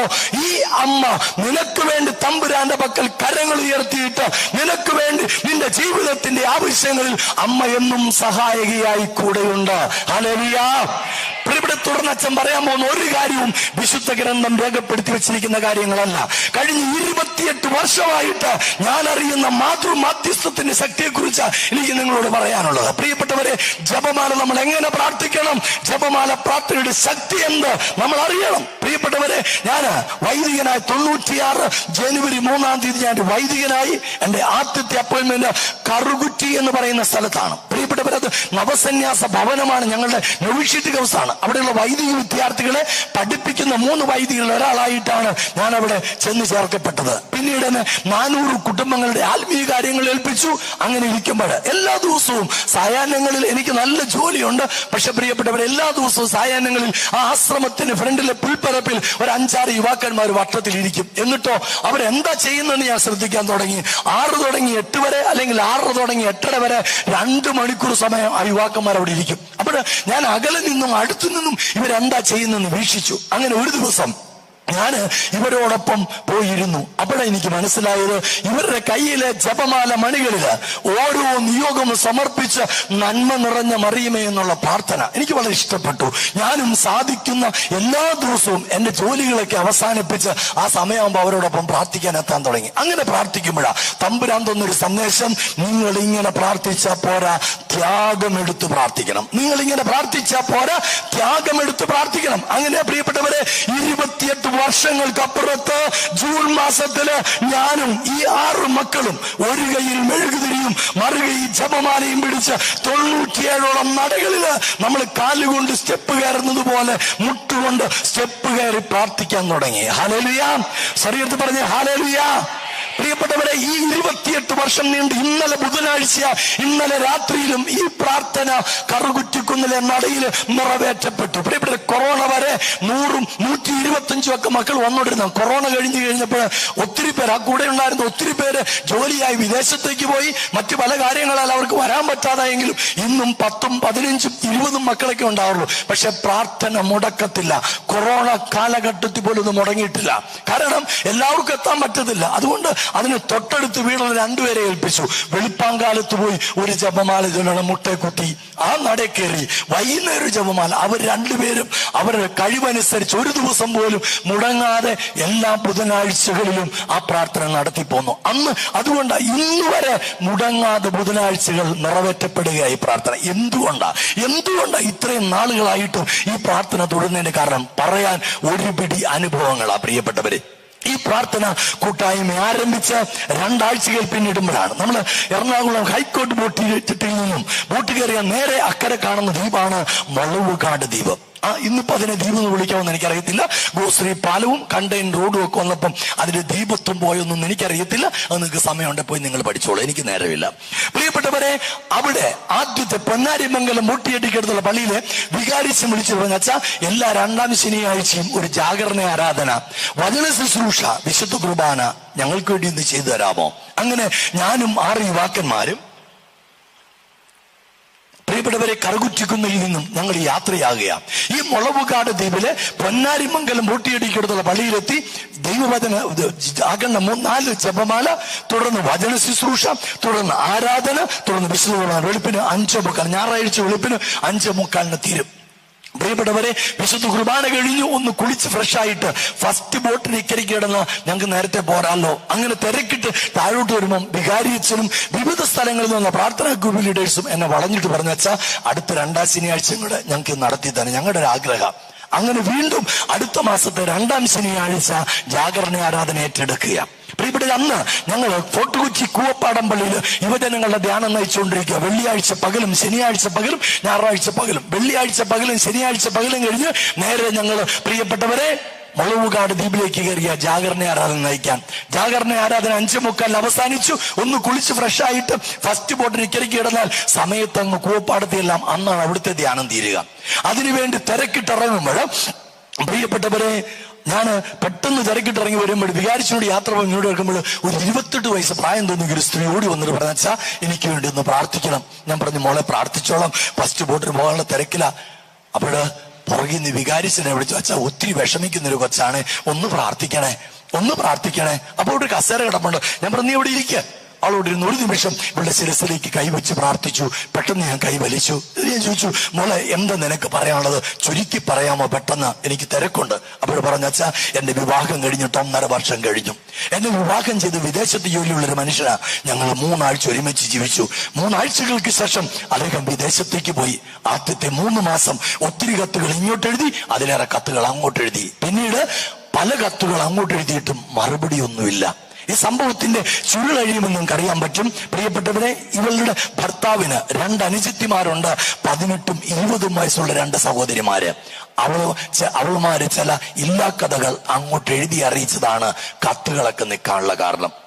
വീണ്ടും 1.5 വർഷക്കാലം പ്രിയപ്പെട്ടവരെ വീട്ടിൽ കത്ത് വരുന്നുണ്ട്. അപ്പനും അമ്മയ്ക്കും സഹോദരങ്ങൾക്കും. ഇതിനകത്തൊന്നും ഇവളെ കുറിച്ചൊരു വാക്കുപോലും ഇല്ല. ആ വീട്ടിൽ ഫോൺ വരാറുണ്ട്. അബദ്ധവശാൽ ഇവളെങ്ങാൻ ചെന്ന് ഫോൺ എടുത്താൽ അങ്ങേ തലയ്ക്ക് ഫോൺ കട്ടാകും. അങ്ങനെ നീണ്ട 1.5 വർഷത്തെ വേദന നിറഞ്ഞ ജീവിതം. ഒരു കൊച്ചു ദുഃഖം പോലും അവളുടെ വീട്ടിൽ അവൾ അറിയിച്ചില്ല. കാരണം അവളുടെ അപ്പം മരിച്ചു പോയതാ. അമ്മ ആങ്ങളമാരും കൂടെ അവൾ വിവാഹം ചെയ്തയച്ചേക്കുന്നത്. പ്രിയപ്പെട്ടവരെ, അതുകൊണ്ട് എല്ലാ ദുഃഖവും ഉള്ളിലൊതുക്കി എപ്പോ ആങ്ങള മരിച്ചൊരു സുഖ എന്ന് പറയും. പ്രഭാതത്തിൽ എഴുന്നേറ്റ് വീടും പരിസരവും അടിച്ച് വൃത്തിയാക്കി, വീടിനുള്ളിൽ മുഴുവൻ അടിച്ച് തുടച്ച് വൃത്തിയാക്കി ഭക്ഷണം പാകം ചെയ്ത് വെച്ചിട്ട് ഒരു ചെറിയ പാത്രത്തിൽ ഭക്ഷണവുമായിട്ട് ഇവൾ എറണാകുളം സവിത സംഗീത തീരിനടുത്തുള്ള ഒരു സ്വകാര്യ കമ്പനിയിൽ പെൺകുട്ടിക്ക് ജോലിയുണ്ട്. അങ്ങോട്ടേക്ക് യാത്രയാകും. അവിടെ എത്തി വൈകുന്നേരം തിരിച്ചെത്തുമ്പോൾ ചിലപ്പോൾ 6:30 ആകാം, ചിലപ്പോൾ 7:30 ആകാം, അത് 8:30 വരെ ആകാം. പ്രിയപ്പെട്ടവർ, അപ്പോഴും ഉച്ചയ്ക്കുണ്ട പാത്രം കഴുകാതെ അവിടെ കിടപ്പുണ്ടാകും. ആരോഗ്യമുള്ളൊരു അമ്മയും 18ഉം 20ഉം വയസ്സുള്ള 2 സഹോദരിമാരുള്ള വീട്ടിലെ അവസ്ഥ ഏത്? അമ്മ പറഞ്ഞു, ഇത് നിന്റെ ജോലിയാ, നീ ചെയ്തോണം. ആ പെങ്കൊച്ചനോട് പറഞ്ഞാ, ഏത് ജോലി വേണേലും ഞാൻ ചെയ്യാം, പക്ഷെ എന്റെ ജീവിത പങ്കാളിയുടെ ഒരാശ്വാസത്തിന്റെ കത്ത്, ഒരു ഫോൺ സന്ദേശം, അതാച്ചാ ഞാൻ ആഗ്രഹിക്കുക. അങ്ങനെ നീണ്ട 1.5 വർഷത്തെ വേദന നിറഞ്ഞ ജീവിതത്തിനിടയിൽ ഇതാ ഒരു സന്തോഷ വാർത്ത. അവളുടെ പങ്കാളി എത്തുന്നു. 1.5 വർഷത്തിന് ശേഷം പ്രിയപ്പെട്ടവരെ, അവനെ സ്വീകരിക്കാൻ സ്വന്തം അവന്റെ അപ്പനോടും അമ്മയോടും സഹോദരങ്ങളോടും ഒപ്പം വെറും 3 ആഴ്ച മാത്രം ഒരുമിച്ച് ജീവിച്ച അവളും എത്തുകയാണ് കൊച്ചി വിമാനത്താവളത്തില്. അവൻ വന്നിറങ്ങി അപ്പനോടും അമ്മയോടും സഹോദരങ്ങളും എല്ലാം കുശലാന്വേഷണം നടത്തി. അവൻ നിനക്ക് സുഖാണോന്നൊരു വാക്കുപോലും ചോദിച്ചില്ല. പ്രിയപ്പെട്ടവരെ, വീങ്ങിപ്പൊട്ടുന്ന ഹൃദയത്തോടെ പെൺകുട്ടി അന്ന് വീട്ടിലേക്ക് യാത്രയായത്. ആഴ്ച ഈസ്റ്റർ എല്ലാവരും കുടിക്കുന്ന കുടുംബം കുടിച്ചു കൂത്താടി. പ്രിയപ്പെട്ട രാത്രി 12:30 മണി സമയത്ത് ഇവിടെ കഴുത്തിന് കുത്തിപ്പിടിച്ചിട്ട് പറഞ്ഞു, നിനക്കാരെങ്കിലും ഇവിടെ വന്ന് കൊണ്ടുപോയിക്കോളാൻ പറ, അല്ലെ കൊന്നു ഞാൻ ഈ കടലിൽ തള്ളും. ഇവന്റെ വീട് ഫോർട്ട് കൊച്ചിയ, ഇവളുടെ വീട് എറണാകുളം ചേരാനല്ലൂരാ. രാത്രി 12 മണി സമയത്ത് ആദ്യമായിട്ട് അവളെ ആങ്ങളമാരെ അവള് വിളിക്കുകയാ. പ്രിയപ്പെട്ടവരെ, ആദ്യമായിട്ട് പെങ്ങള് വിളിക്കുക. അവര് ടാക്സി വിളിച്ച് ഓടിച്ചെന്നു, പെങ്ങളെ കൊണ്ടുപോന്നു. ഈ പെൺകുട്ടിക്ക് എന്നോട് ചോദിക്കാനുള്ള ചോദ്യമാണ്, അച്ഛാ ഞാൻ ജീവിക്കണോ മരിക്കണോ അച്ഛൻ പറ. എനിക്ക് ഫസ്റ്റ് ബോട്ട് പോകാനുള്ള ഒരു തിരക്കൊരു സമയത്ത് 2 മരിക്കണോ ജീവിക്കണോ എന്ന് ചോദിക്കുന്ന കൊച്ചോട് ഞാനെന്ത് ഉത്തരം പറയാനാ? ഒരു നിമിഷം പെട്ടെന്ന് കണ്ണടച്ച് പ്രാർത്ഥിക്കുമ്പം ദൈവത്തിന്റെ പരിശുദ്ധമാവുന്നൊരു ചിന്ത, ഈ മകളോട് പറ, ജപമാല ചൊല്ലി പ്രാർത്ഥിക്കാൻ പറ. ഞാൻ പറഞ്ഞു, മോളെ നീ ഇന്ന് തുടങ്ങി ജപമാല ചൊല്ലി പ്രാർത്ഥിക്കേ. അതിലൊരു രഹസ്യം, വിരിച്ചു പിടിച്ച കരങ്ങളോടെ നിന്റെ പങ്കാളിയുടെ മനസ്സാന്തരത്തിന് വേണ്ടി സമർപ്പിച്ച് പ്രാർത്ഥിക്കേ. ദൈവത്തിന്റെ ആത്മാവ് ആ നിമിഷം വെളിപ്പെടുത്തുക. പ്രിയപ്പെട്ടവരെ, 21 എന്ന് ഞാൻ പറഞ്ഞു, മോളെ നീ ഇന്ന് തുടങ്ങി പ്രാർത്ഥിച്ചോ. ഇന്ന് 21-ാം നാൾ പ്രഭാതത്തിൽ നിന്റെ ഭർത്താവ് നിന്റെ വീട്ടിൽ വരും. ഞാൻ പറഞ്ഞു, ഒരു ധ്യാനം കൂടുന്ന കാര്യം പറയണം കേട്ടോ. ഉടനെ അവള് ചിരിച്ചു. ഞാൻ ചിരിച്ചു, നീ എന്താ ചിരിക്കുന്നേ? അച്ഛാ മുഖത്ത് നോക്കത്തില്ല അച്ഛാ, പിന്നെ അങ്ങനെ അച്ഛനെ ധ്യാനം കൂടുന്ന കാര്യം പറയുന്നേ. ഞാൻ പറഞ്ഞു, നീ പ്രാർത്ഥിക്കുന്നുണ്ടെങ്കിൽ അമ്മ എപ്രകാരം നിന്റെ ജീവിതത്തിൽ ഇടപെടുമെന്ന് ഞാൻ കാണിച്ചു തരാം. 21 എന്ന് ദൈവം വെളിപ്പെടുത്തിയെങ്കിൽ 21-ാം നാൾ പ്രഭാതത്തിൽ അവളുടെ ഭർത്താവ് അവളുടെ വീട്ടിലെത്തി. എന്നിട്ട് ഇങ്ങോട്ടല്ല ചോദിച്ചത്, അങ്ങോട്ട് ചോദിച്ചു, അമ്മച്ചി ഞാൻ ഇവിടെ കൊണ്ടൊരു ധ്യാനത്തിന് പൊക്കോട്ടെ. ഒരാഴ്ചത്തെ ധ്യാനം കൂടി മടങ്ങി വന്നു. തിരിച്ചു വന്ന് അവൻ ചോദിച്ചു, അവൻ വിദേശത്തുള്ള ജോലിയെല്ലാം ഉപേക്ഷിച്ചു. പ്രിയപ്പെട്ടവരെ, അവൻ ചോദിച്ചു, അവന് ബാംഗ്ലൂർ BPL കമ്പനിയില ക്വാർട്ടേഴ്സ് അടക്കം അനുവദിച്ചു. പുതിയ ജോലി അവന് കിട്ടി. അവൻ ചോദിച്ചു, അമ്മച്ചി ഞാൻ ഇവിടെ കൊണ്ട് ബാംഗ്ലൂർക്ക് പോക്കോട്ടെ. ഉടനെ അമ്മച്ചി എന്നെ വിളിച്ചു, അച്ഛാ വിടണോ വേണ്ടയോ? കാരണം അമ്മച്ചിയുടെ ചിന്ത ഇന്ന് വീട്ടിൽ നിന്ന് ഇറക്കി കൊണ്ടുപോകും. നാളെ കശുമാൻ തോട്ടത്തിലോ റെയിൽവേ പാളത്തിലോ ഡെഡ് ബോഡി കാണും, കയ്യിലൊരു ഇഷ്ടം കടലാസം കാണും. എന്റെ മരണത്തിന് ആരും ഉത്തരവാദികളല്ലെന്ന്. അമ്മയ്ക്ക് പേടിയതാ. എന്നോട് ചോദിച്ചു, അച്ഛാ വിടണോ വേണ്ടയോ? ഞാൻ ചോദിച്ചു, അമ്മച്ചിയാണോ കെട്ടിയത് അത് അവനാണോ കെട്ടിയത്? അവൻ അന്ന് അങ്ങ് വിട്ടാക്കാൻ പറഞ്ഞു. ഉടനെ അമ്മച്ചിയുടെ അടുത്ത് ചോദിയാ, ഞാനും കൂടെ പൊക്കോട്ടെ എന്ന്. ഞാൻ പറഞ്ഞു കൊണ്ടുപോയി പൊക്കോളാൻ പറഞ്ഞു. പ്രിയപ്പെട്ട 3.5 മാസക്കാലം ഈ മകളോടും ഒപ്പം ബാംഗ്ലൂർ BPL കമ്പനി ക്വാർട്ടേഴ്സിൽ പോയി താമസിച്ചിട്ട് മടങ്ങി വന്ന് മുട്ടുകുത്തി നിന്ന് ആ അമ്മ പറഞ്ഞ വാക്കുകളാണ്, അപേക്ഷിച്ചാൽ ഉപേക്ഷിക്കാത്ത അമ്മയാ പരിശുദ്ധ കന്യകാമറിയം. ഹല്ലേലൂയ. സ്വർഗ്ഗത്തിൽ പറയാമോ ഹല്ലേലൂയ, ഹല്ലേലൂയ. തൊട്ടടുത്ത വ്യക്തിക്കൊന്ന് ഷെയ്ക്കാണ്ട് കൊടുത്തിട്ട് സന്തോഷത്തോടെ പറയാമോ, അപേക്ഷിച്ചാൽ ഉപേക്ഷിക്കാത്ത അമ്മയാ പരിശുദ്ധ കന്യകാമറിയം. ഒന്ന് പറയാമോ, അപേക്ഷിച്ചാൽ ഉപേക്ഷിക്കാത്ത അമ്മയാ പരിശുദ്ധ കന്യകാമറിയം. എത്ര അനുഭവം നിങ്ങൾക്ക് കേൾക്കണം, എത്ര അനുഭവം നിങ്ങൾക്ക് കേൾക്കണം. ഇവിടെ നിങ്ങൾക്ക് കേൾക്കണമോ, 14 നീണ്ട വർഷത്തിന് ശേഷം ഒരു യുവാവിനെ സ്വന്തം കുടുംബത്തിലെത്തിച്ച അനുഭവം. പ്രിയപ്പെട്ടവരെ, കാഞ്ഞിരപ്പള്ളിയിലെ അതിസമ്പന്നമായ കുടുംബത്തിൽ ജനിച്ചു വളർന്ന ചെറുപ്പക്കാരൻ തന്റെ ഹൈസ്കൂൾ വിദ്യാഭ്യാസം പൂർത്തിയാക്കിയത് ഇരിങ്ങാലക്കുട ഡോൺ ബോസ്കോ സ്കൂളില്.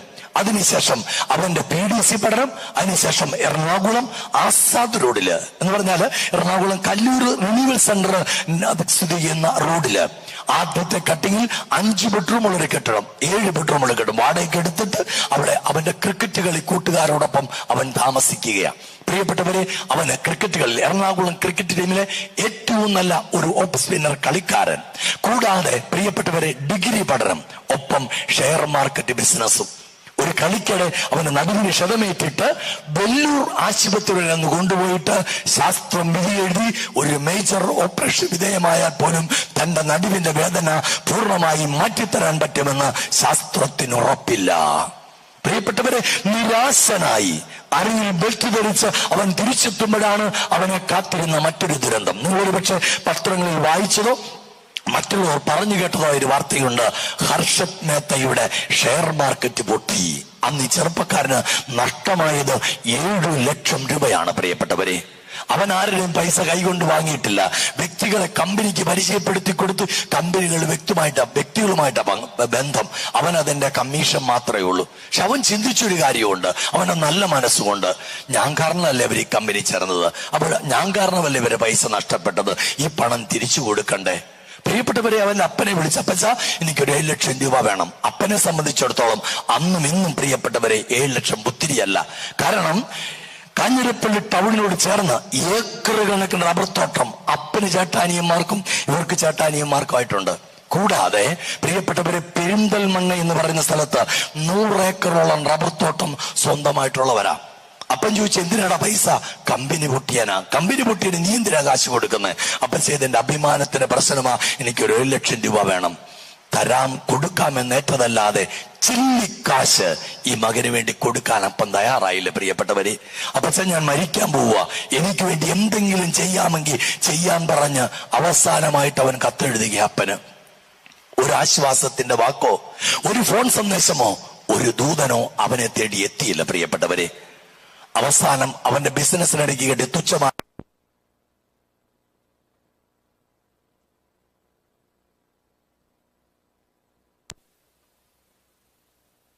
അവന്റെ കടബാധ്യത തീർത്തു. കൂടെ എഴുതി ചേർത്തു, എന്റെ അപ്പനും അമ്മയ്ക്കും ഞാനെന്ന് പറയുന്ന മകൻ മരിച്ചു. പിന്നീട് അങ്ങോട്ട് നീണ്ട 14 വർഷം അപ്പൻ, അമ്മ, സഹോദരങ്ങൾ, ബന്ധുക്കൾ, പിന്നെ ജന്തുക്കൾ എല്ലാം പരിശ്രമിച്ചു അവനെ തിരികെ ഒന്ന് വീട്ടിലെത്താൻ. പ്രിയപ്പെട്ടവരെ, അങ്ങനെ ഇരിക്കുമ്പോഴാണ് 2000 ഡിസംബർ 24 ഇവന്റെ ഏറ്റവും അടുത്തൊരു സുഹൃത്താണ്. നിങ്ങൾ എന്തെങ്കിലും അങ്കമാലിയിലൂടെ യാത്ര ചെയ്യുകയാണെങ്കിൽ അങ്കമാലി ടൗണില് തെറ്റയിൽ ജ്വല്ലറി എന്ന് പറയുന്ന ഒരു സ്ഥാപനം കാണും. അത് നടത്തുന്ന ജോസിയേട്ടനും മാർട്ടിനുമാണ്. മാർട്ടിന്റെ കൂടെ പഠിച്ചവനായവൻ. അതുകൊണ്ട് ആ മാർട്ടിന്റെ കല്യാണം കഴിഞ്ഞ് അവന്റെ പങ്കാളിയുടെ വീട്ടിലേക്ക് പോകുമ്പോൾ 2000 ഡിസംബർ 24 ഇവന്റെ വാടക വീട്ടിൽ കയറി ഒന്ന് ക്രിസ്മസ് വിഷ് ചെയ്തേച്ച് പോയാക്കാന്ന് കരുതി അവിടെ ചെന്നതാ. അവിടെയുള്ള അവന്റെ ക്രിക്കറ്റ് കളി കൂട്ടുകാരെല്ലാം ക്രിസ്മസ് ആഘോഷങ്ങൾക്ക് വീട്ടിലെത്തിക്കഴിഞ്ഞിരുന്നു. ഇവനോ ഇവിടെ ഒറ്റയ്ക്ക 7 ബെഡ്റൂമും 5 ബെഡ്റൂമുള്ള കെട്ടിടത്തില്. പ്രിയപ്പെട്ടവരെ, ആ പോരാൻ നേരത്ത് വിഷ് ചെയ്ത് പോരാൻ നേരത്ത് ആ പെങ്കുച്ചു ചോദിച്ചു, സഹോദര വീട്ടിലൊന്നും പോകുന്നില്ലേ? എന്റെ വീട് ഇതൊക്കെ തന്നെയാ.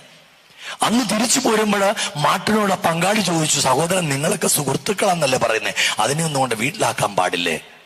അവൻ പറഞ്ഞെടി, പരിശ്രമിക്കാഞ്ഞിട്ടല്ലടി കഴിഞ്ഞ 10-14 വർഷം പരിശ്രമിച്ച് സുല്ലിട്ടിരിക്കുന്ന കാര്യമാ. അപ്പോഴവള് പറഞ്ഞു, ചേട്ടാ നിങ്ങൾ പരിശ്രമിച്ചാൽ നടക്കുന്നേ, നിങ്ങൾ പരിശ്രമിച്ചാൽ നടക്കുന്നേ, നിങ്ങൾ പരിശ്രമിച്ചാൽ നടക്കുന്നേ. മാട്ടിന്റെ ഉള്ള സ്വസ്ഥത നഷ്ടപ്പെട്ടു. അവൻ കൂട്ടുകാരെല്ലാം വിളിച്ചു പറഞ്ഞടാ, ഞാൻ എനിക്കൊരു മണ്ടത്തരം പറ്റി, ഞാൻ അവളെ കൊണ്ടൊന്ന് ക്രിസ്മസ് വിഷ് ചെയ്യാൻ പോയതാണ്, ഇപ്പൊ എന്റെ ഉള്ള സമാധാനം പോയി, എന്നെങ്കിലും ചെയ്തേ പറ്റുള്ളൂ. അങ്ങനെ കൂട്ടുകാരെല്ലാം ചേർന്ന് ഇവനെ 2001 ജനുവരി ആദ്യ ആഴ്ചയില് കൊളത്തുവയിൽ ധ്യാന കേന്ദ്രത്തിൽ ധ്യാനത്തിന് കൊണ്ടയാക്കി.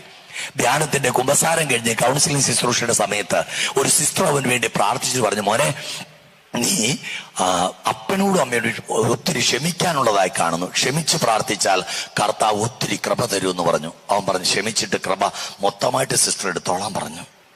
തിരിച്ചു വന്നപ്പോ കൂട്ടുകാർ ചോദിച്ചു, മോനെ നിനക്ക് എന്നാ കിട്ടി? ഒത്തിരി കിട്ടി, ഹോൾസെയിലായിട്ട് സിസ്റ്ററിന് കൊടുത്തിട്ട് പോന്നെന്ന് പറഞ്ഞു.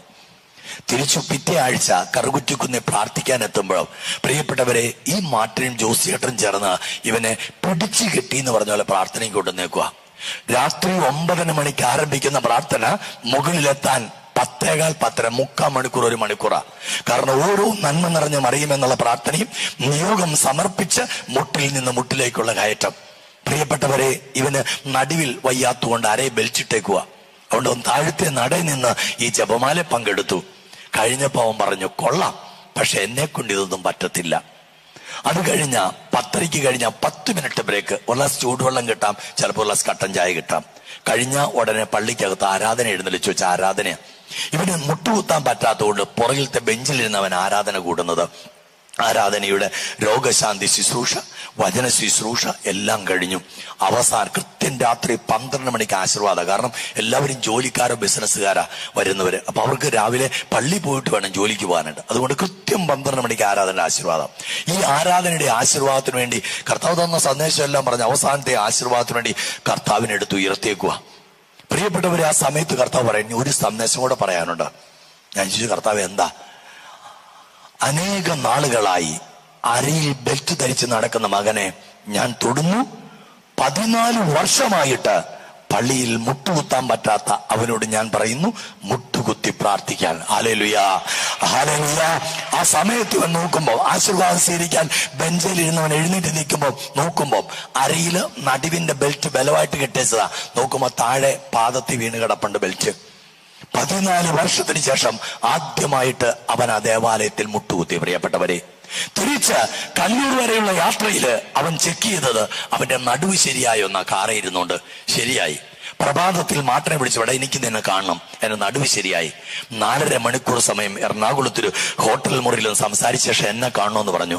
അങ്ങനെ 2001 ജനുവരി 26 3.5 മണിക്കൂർ സമയം ആ ചെറുപ്പക്കാരൻ പങ്കുവെച്ച അനുഭവം ഞാൻ നിങ്ങളോട് പങ്കുവെച്ചത്.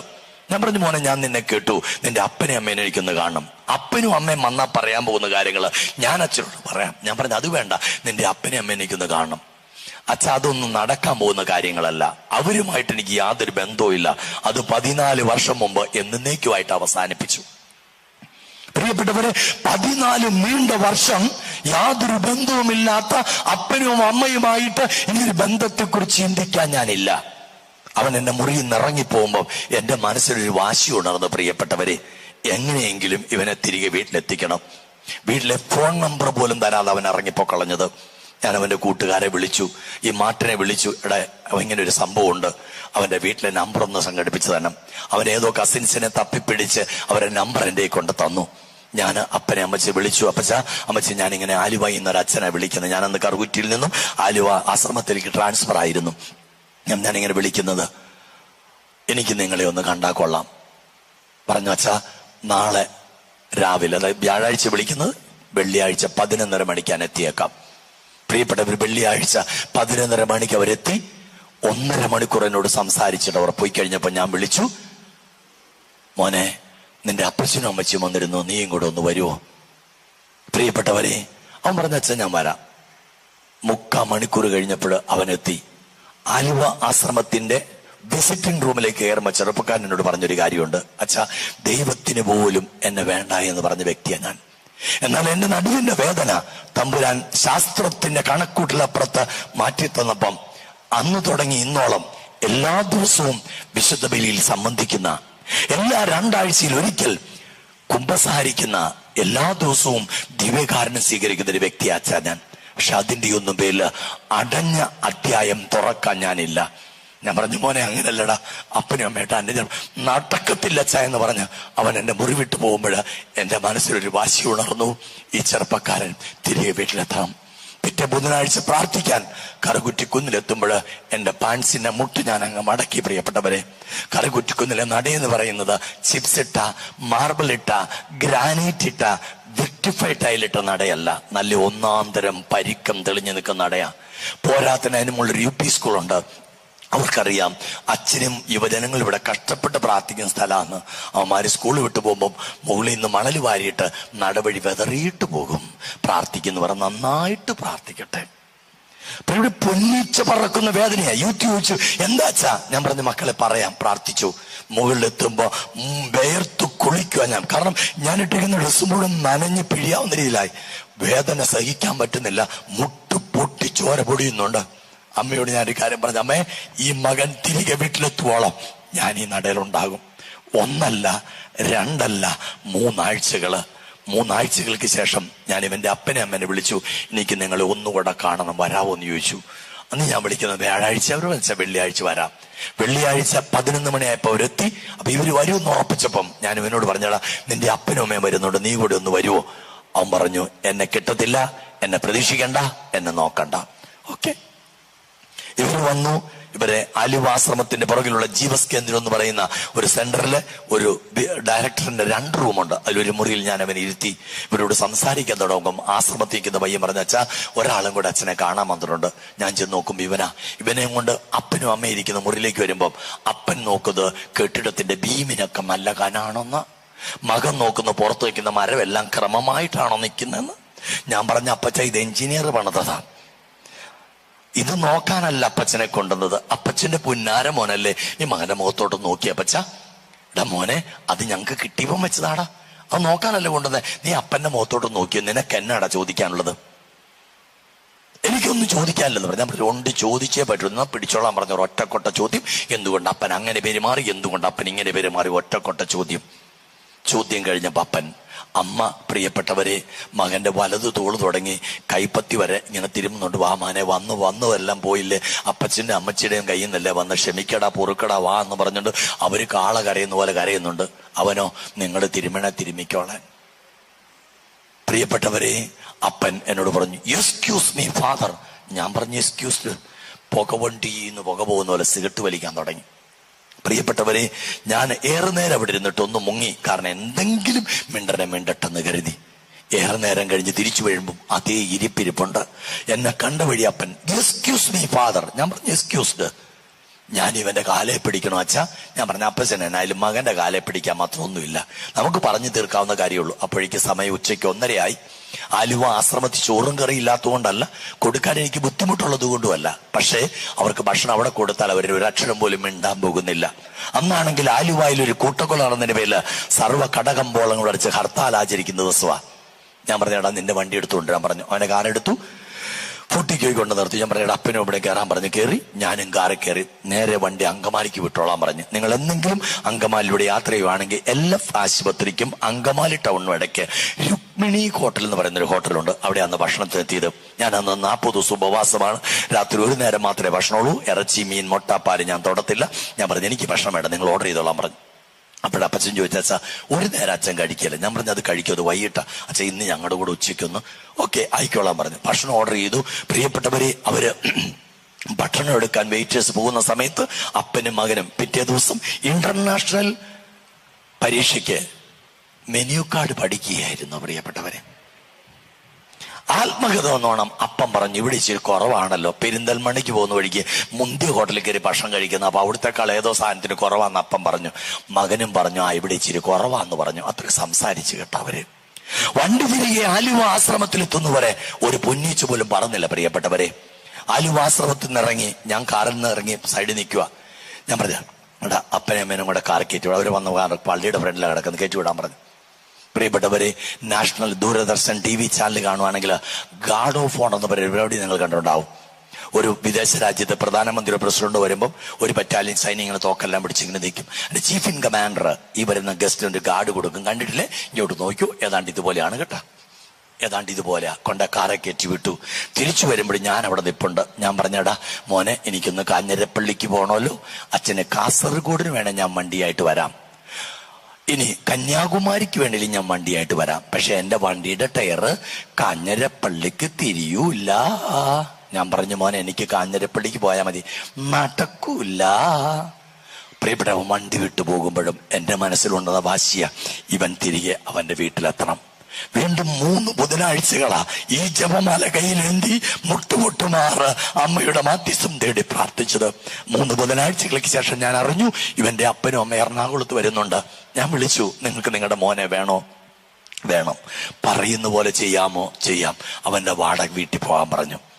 അവന്റെ വാടക വീട്ടിലെത്തി 2.5 മണിക്കൂർ സമയം അവർ ചെലവഴിച്ചു. അതിനുശേഷം അവൻ കാപ്പിയും ബിസ്ക്കറ്റും ഒക്കെ കൊണ്ടു കൊടുത്തു. അവർ കാഞ്ഞിരപ്പള്ളി ചെന്നിട്ട് എന്നെ വിളിച്ചിട്ട് പറഞ്ഞാച്ചാ ഞങ്ങൾ പോയിരുന്നച്ചാ, കാപ്പിയും ബിസ്ക്കറ്റും കൊണ്ട് തന്നച്ചാ, ഇച്ചിരിയൊക്കെ വർത്താനം പറഞ്ഞച്ചാ. ഞാൻ ഒന്നും അറിയാത്ത രീതി ഫോൺ വെച്ചിട്ട് ഇവനെ വിളിച്ചടാ, നിന്റെ അപ്പനും അമ്മ ഇന്ന് എറണാകുളത്ത് വരുന്നെന്ന് പറയുന്നത് കേട്ടായിരുന്നു, അതിലെങ്ങാൻ വന്നോടാ? അവൻ പറഞ്ഞു വച്ചാ. 2.5 മണിക്കൂർ സമയം ചെലവഴിച്ചാ, ഇച്ചിരിയൊക്കെ സംസാരിച്ചാ, ഞാൻ കൊടുത്ത് കാപ്പിയൊക്കെ കുടിച്ചാ. പിന്നെ ഒന്നും സംസാരിക്കാൻ ഞാൻ സമയം കൊടുത്തില്ല. അന്നൊരു വെള്ളിയാഴ്ചയാ. ഞാൻ പറഞ്ഞു ഞായറാഴ്ച രാവിലെ 9:30 മണിക്ക് ഞാനും നിന്റെ കൂട്ടുകാരൻ മാർട്ടിനും വണ്ടിയുമായിട്ട് വരും, നമുക്ക് കാഞ്ഞിരപ്പള്ളിക്ക് പോകണം എന്ന് പറഞ്ഞ് ഞാൻ ഫോൺ കട്ടാക്കി. 2 മിനിറ്റിൽ അവൻ തിരിച്ചു വിളിച്ചു, ഞാൻ മുങ്ങും. ഞാൻ പറഞ്ഞു നീ മുങ്ങിക്കൂ, ഞങ്ങൾക്ക് എറണാകുളം അറിയാം, ഞങ്ങൾ എറണാകുളത്ത് വന്നിട്ട് പോന്നോളാം. പിന്നെ സംസാരിക്കാൻ പോയില്ല പ്രിയപ്പെട്ടവരെ, ഫോൺ കട്ടാക്കി. ശനിയാഴ്ച രാത്രി 11:30 മണി സമയം എന്റെ മുറിയിൽ വിരിച്ചിട്ടിരിക്കുന്ന ബേബി മെറ്റിൽ ഞാൻ മുട്ടുകുത്തി നിൽക്കുക. 4ാമത്തെ ജപമാലയുടെ 5ാമത്തെ രഹസ്യത്തിലെ അവസാനത്തെ നന്മ നിറഞ്ഞ മറിയമേ മാത്രമേ ബാക്കിയുള്ളൂ. ഞാൻ അമ്മേ, ഇത്രയും പ്രാർത്ഥിച്ചിട്ടും മകനെ തരിയല്ലേ, ഇത്രയും പ്രാർത്ഥിച്ചിട്ടും മകനെ തരിയല്ലേ. അവസാനത്തെ നന്മ നിറഞ്ഞ മറിയമേ എന്നുള്ള പ്രാർത്ഥന തീർന്നു. പരിശുദ്ധ മറിയമേ എന്ന് തുടങ്ങുമ്പോൾ എന്റെ മുറി ഫോൺ ബെല്ലടിക്കാൻ തുടങ്ങി. ആ പ്രാർത്ഥന തീർന്നു. അതിന്റെ ലുത്തീന പ്രാർത്ഥന ചൊല്ലി, പരിശുദ്ധ രാജ്ഞി എന്നുള്ള ജപം ചൊല്ലി, ജപമാല സമർപ്പിച്ചു, എത്രയും ദൈവമുള്ള മാതാവേ എന്നുള്ള പ്രാർത്ഥന ചൊല്ലി. ഞാൻ സാവധാനം ഈ ബേബി മെറ്റിൽ നിന്ന് പൊങ്ങി മുട്ടിലേക്ക് തറഞ്ഞു കയറിയ ബേബി മെറ്റിലെല്ലാം ആ പേപ്പറിലേക്ക് തന്നെ കുടഞ്ഞിട്ട് അപ്പോഴേക്കും 6ാം റൗണ്ട് ഫോൺ അടിക്കാൻ തുടങ്ങി എന്റെ മുറിയിൽ.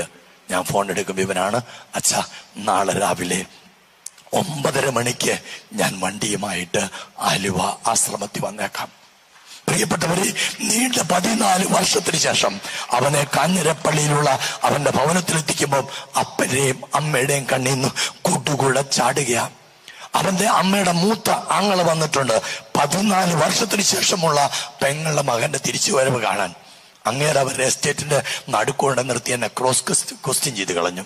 ഞങ്ങൾ 14 വർഷമായി അച്ഛാ പരിശ്രമിക്കുന്നു ഇവനെ തിരികെ ഒന്ന് വീട്ടിലെത്തിക്കാൻ, ഞങ്ങൾക്ക് കഴിഞ്ഞില്ല അച്ഛാ. എന്താ അച്ഛാ ഇവന്റെ രഹസ്യം? ഇവനെ അച്ഛൻ പരിചയപ്പെടുത്തി നാളായില്ലെന്നാണല്ലോ ഇവര് പറയുന്നേ. ഞാൻ എന്റെ പാൻസിന്റെ മുട്ടിഞ്ഞ് പൊക്കി. ഞാൻ പറഞ്ഞു, ചേട്ടാ ഇതാണ് ചേട്ടാ അതിന്റെ രഹസ്യം, ഇതാണ് ചേട്ടാ അതിന്റെ രഹസ്യം. പ്രിയപ്പെട്ട കഥ തുടരുക. പിന്നെ അവൻ പ്രാർത്ഥനയ്ക്ക് വിളിക്കാം എപ്പോഴും വരാൻ തുടങ്ങി. ഞാൻ ഇവന്റെ മേൽ പിടിമുറുക്കാൻ തുടങ്ങി. കാരണം ഇവനെ ഒരു ജീവിതാവസ്ഥയിലേക്ക് തിരിച്ചു വിടണം. അങ്ങനെ 4ാമത്തെ സിറ്റിങ്ങില് ഞാൻ പറഞ്ഞു, നീ കല്യാണം കഴിക്കണമെന്ന് പറഞ്ഞു. പറഞ്ഞ അച്ഛാ, എന്റെ അപ്പൻ എന്റെ ജീവിതത്തിൽ ഇതുവരെ ഇടപെടുമെന്ന് ഞാൻ കാത്തിരുന്നു അച്ഛാ, ഇടപെട്ടില്ല. ഇനി ഞാനൊരു കല്യാണം കഴിച്ചാൽ, എനിക്കൊരു കുഞ്ഞുണ്ടായാൽ അത് ഡിഗ്രി കഴിയുന്നതിന് മുമ്പ് ഞാൻ റിട്ടയർ ചെയ്യേണ്ടി വരും. ഞാൻ പറഞ്ഞു, മോനെ റിട്ടയർമെന്റ് തരാൻ നിനക്ക് ആയുസ് തന്നെന്ന് ആര് കണ്ടടാ? പ്രിയപ്പെട്ടവരെ, 5ാമത്തെ സിറ്റിങ്ങിൽ കട്ടൻ ഡ്രൈ ആയിട്ട് പറഞ്ഞു, നീ കല്യാണം കഴിച്ചേ പറ്റുള്ളൂ പറഞ്ഞു. അവൻ എന്നോട് തിരിച്ചു വല്ലാത്തൊരു ചോദ്യം ചോദിച്ചു കളഞ്ഞു, അച്ഛൻ എന്തിയെ പെണ്ണ് കെട്ടാഞ്ഞെന്നും. ഞാൻ പറഞ്ഞു, മോനെ ഞാൻ വൈദികനായതുകൊണ്ടാ, നിനക്ക് അങ്ങനെ എന്തെങ്കിലും ചിന്തയുണ്ടെങ്കിൽ ഞാൻ നിന്നെ ഉപദ്രവിക്കത്തില്ലെന്ന് പറഞ്ഞു. പ്രിയപ്പെട്ടവരെ, 2001 ഏപ്രിൽ മാസം 24-ാം തീയതി അന്ന് നിങ്ങളുടെ അടുത്ത് നെല്ലിക്കുന്ന്, തൃശ്ശൂർ നെല്ലിക്കുന്ന് ഡോൺ ബോസ്കോ മഠത്തിൽ ബഹുമാന സിസ്റ്റേഴ്സിന്റെ ധ്യാനം നയിച്ചുകൊണ്ടിരിക്കുക. 24-ാം തീയതി രാത്രി ധ്യാനം, 25 രാവിലെ കുർബാനയോട് അവസാനിക്കുക. ഞാൻ പറഞ്ഞേടാ, നിന്റെ വണ്ടിയായിട്ട് നീ നെല്ലിക്കുന്ന് വരെ വരണം, വണ്ടിക്ക് അത് വേറെ ആരും വേണ്ട, നീ മാത്രം വന്നാ മതി. എനിക്ക് വേറെ വണ്ടി കിട്ടാഞ്ഞിട്ടല്ല, എനിക്ക് ഇവനെ വേണം. അവൻ എത്തി. തിരിച്ച് കാപ്പിയും കഴിഞ്ഞ് ഞങ്ങൾ തിരിച്ചെറണാകുളത്തേക്ക് യാത്ര ചെയ്യുമ്പോൾ തലൂർ എന്ന് പറയുന്ന സ്ഥലത്തെത്തുമ്പം അവൻ തന്റെ വിവാഹത്തിന് സമ്മതം മൂളി. 2001 നവംബർ 17 കാഞ്ഞിരപ്പള്ളി ബസിലിക്കയിൽ വെച്ച് അവന്റെ വിവാഹം ആശീർവദിച്ചു. എനിക്കൊരു ജീവിതമില്ല എന്ന് എഴുതി തള്ളിയവന്റെ ജീവിതത്തിൽ അമ്മ 2 കുഞ്ഞുങ്ങളെ, പെൺകുഞ്ഞുങ്ങളാണ് അവനെ കെട്ടിച്ച്, 2 കുഞ്ഞുങ്ങൾ പെൺകുട്ടികളാ. 2 പേരെ മാമോദിസ ആലുവ സെന്റ് ഡൊമിനിക് പള്ളിയിൽ വെച്ചു. പിന്നീട് അവരെ ആദ്യ കുർബാന സ്വീകരണവും സ്ഥൈര്യലേപനവും സെന്റ് ജോസഫ്സ് പള്ളി മംഗലപ്പുഴ ആലുവായി തന്നെയുള്ള പള്ളിയാണ്, അവിടെ വെച്ചും ഞാൻ തന്നെയാണ് നിർവഹിച്ചത്. പ്രിയപ്പെട്ട ഒരു ജ്യോതി സെക്യൂരിറ്റീസിന്റെ ജനറൽ മാനേജറായിട്ട് അവൻ കൊറോണ കഴിഞ്ഞുള്ള സമയത്ത് റിട്ടയർ ചെയ്തു. ഇന്ന് കാഞ്ഞിരപ്പള്ളിയിലേക്ക് അവൻ താമസം മാറ്റി. അവൻ പറയുന്നൊരു കാര്യമുണ്ട്, അച്ഛാ, ജീവിതം എനിക്കില്ല എന്ന് എഴുതി തള്ളിയ എന്റെ ജീവിതത്തിൽ അമ്മ എനിക്ക് തന്ന മാധ്യസ്ഥത്തിന്റെ ശക്തിയാണ് എന്റെ ജീവിതം. ഹല്ലേലൂയ. സ്വരത്തിൽ പറഞ്ഞേ ഹല്ലേലൂയ, ഹല്ലേലൂയ, ഹല്ലേലൂയ. നമുക്കൊന്ന് എഴുന്നേറ്റ് നിൽക്കാം. ഇവിടെ ഒരു ഗാനം പാടിയ ശേഷം ബാക്കി നമുക്ക് കേൾക്കാം. നമുക്ക് ചേർന്ന് കരങ്ങളടിച്ചൊരു ഗാനം പാടി നമുക്ക് ദൈവത്തെ ഒന്ന് മഹത്വപ്പെടുത്താം. എല്ലാവരും ചേർന്ന് പരിശുദ്ധ അമ്മയോട് ചേർന്ന് ദൈവത്തെ മഹത്വപ്പെടുത്തിക്കൊണ്ട് നമുക്കൊരു ഗാനം പാടി ദൈവത്തെ ഒന്ന് മഹത്വപ്പെടുത്താം. എല്ലാവരും ചേർന്ന് കരങ്ങൾ അടിച്ച് പാടാം. നമുക്ക് ഈ ഗാനം ആലപിക്കുമ്പോൾ താളത്തിൽ കരങ്ങൾ അടിച്ച് ശക്തിയോടെ ചേർന്ന് പാടാം.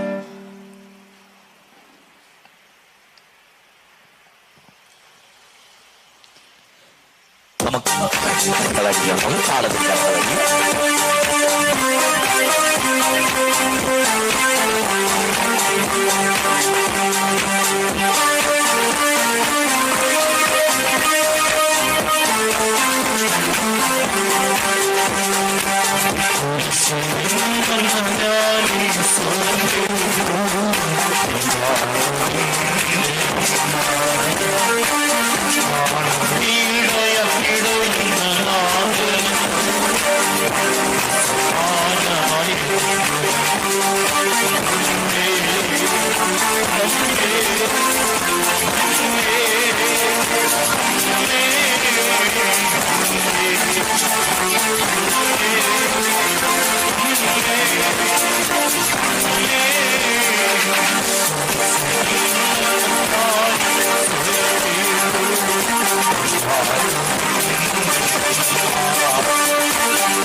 Hallelujah.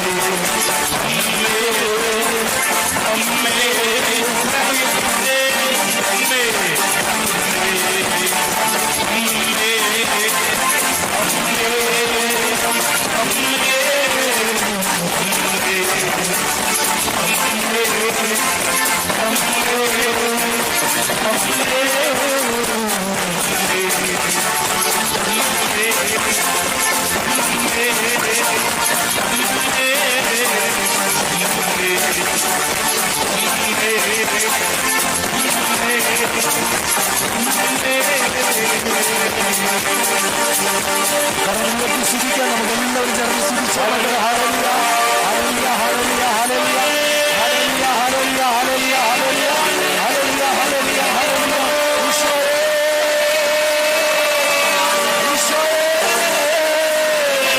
ഈശോയേ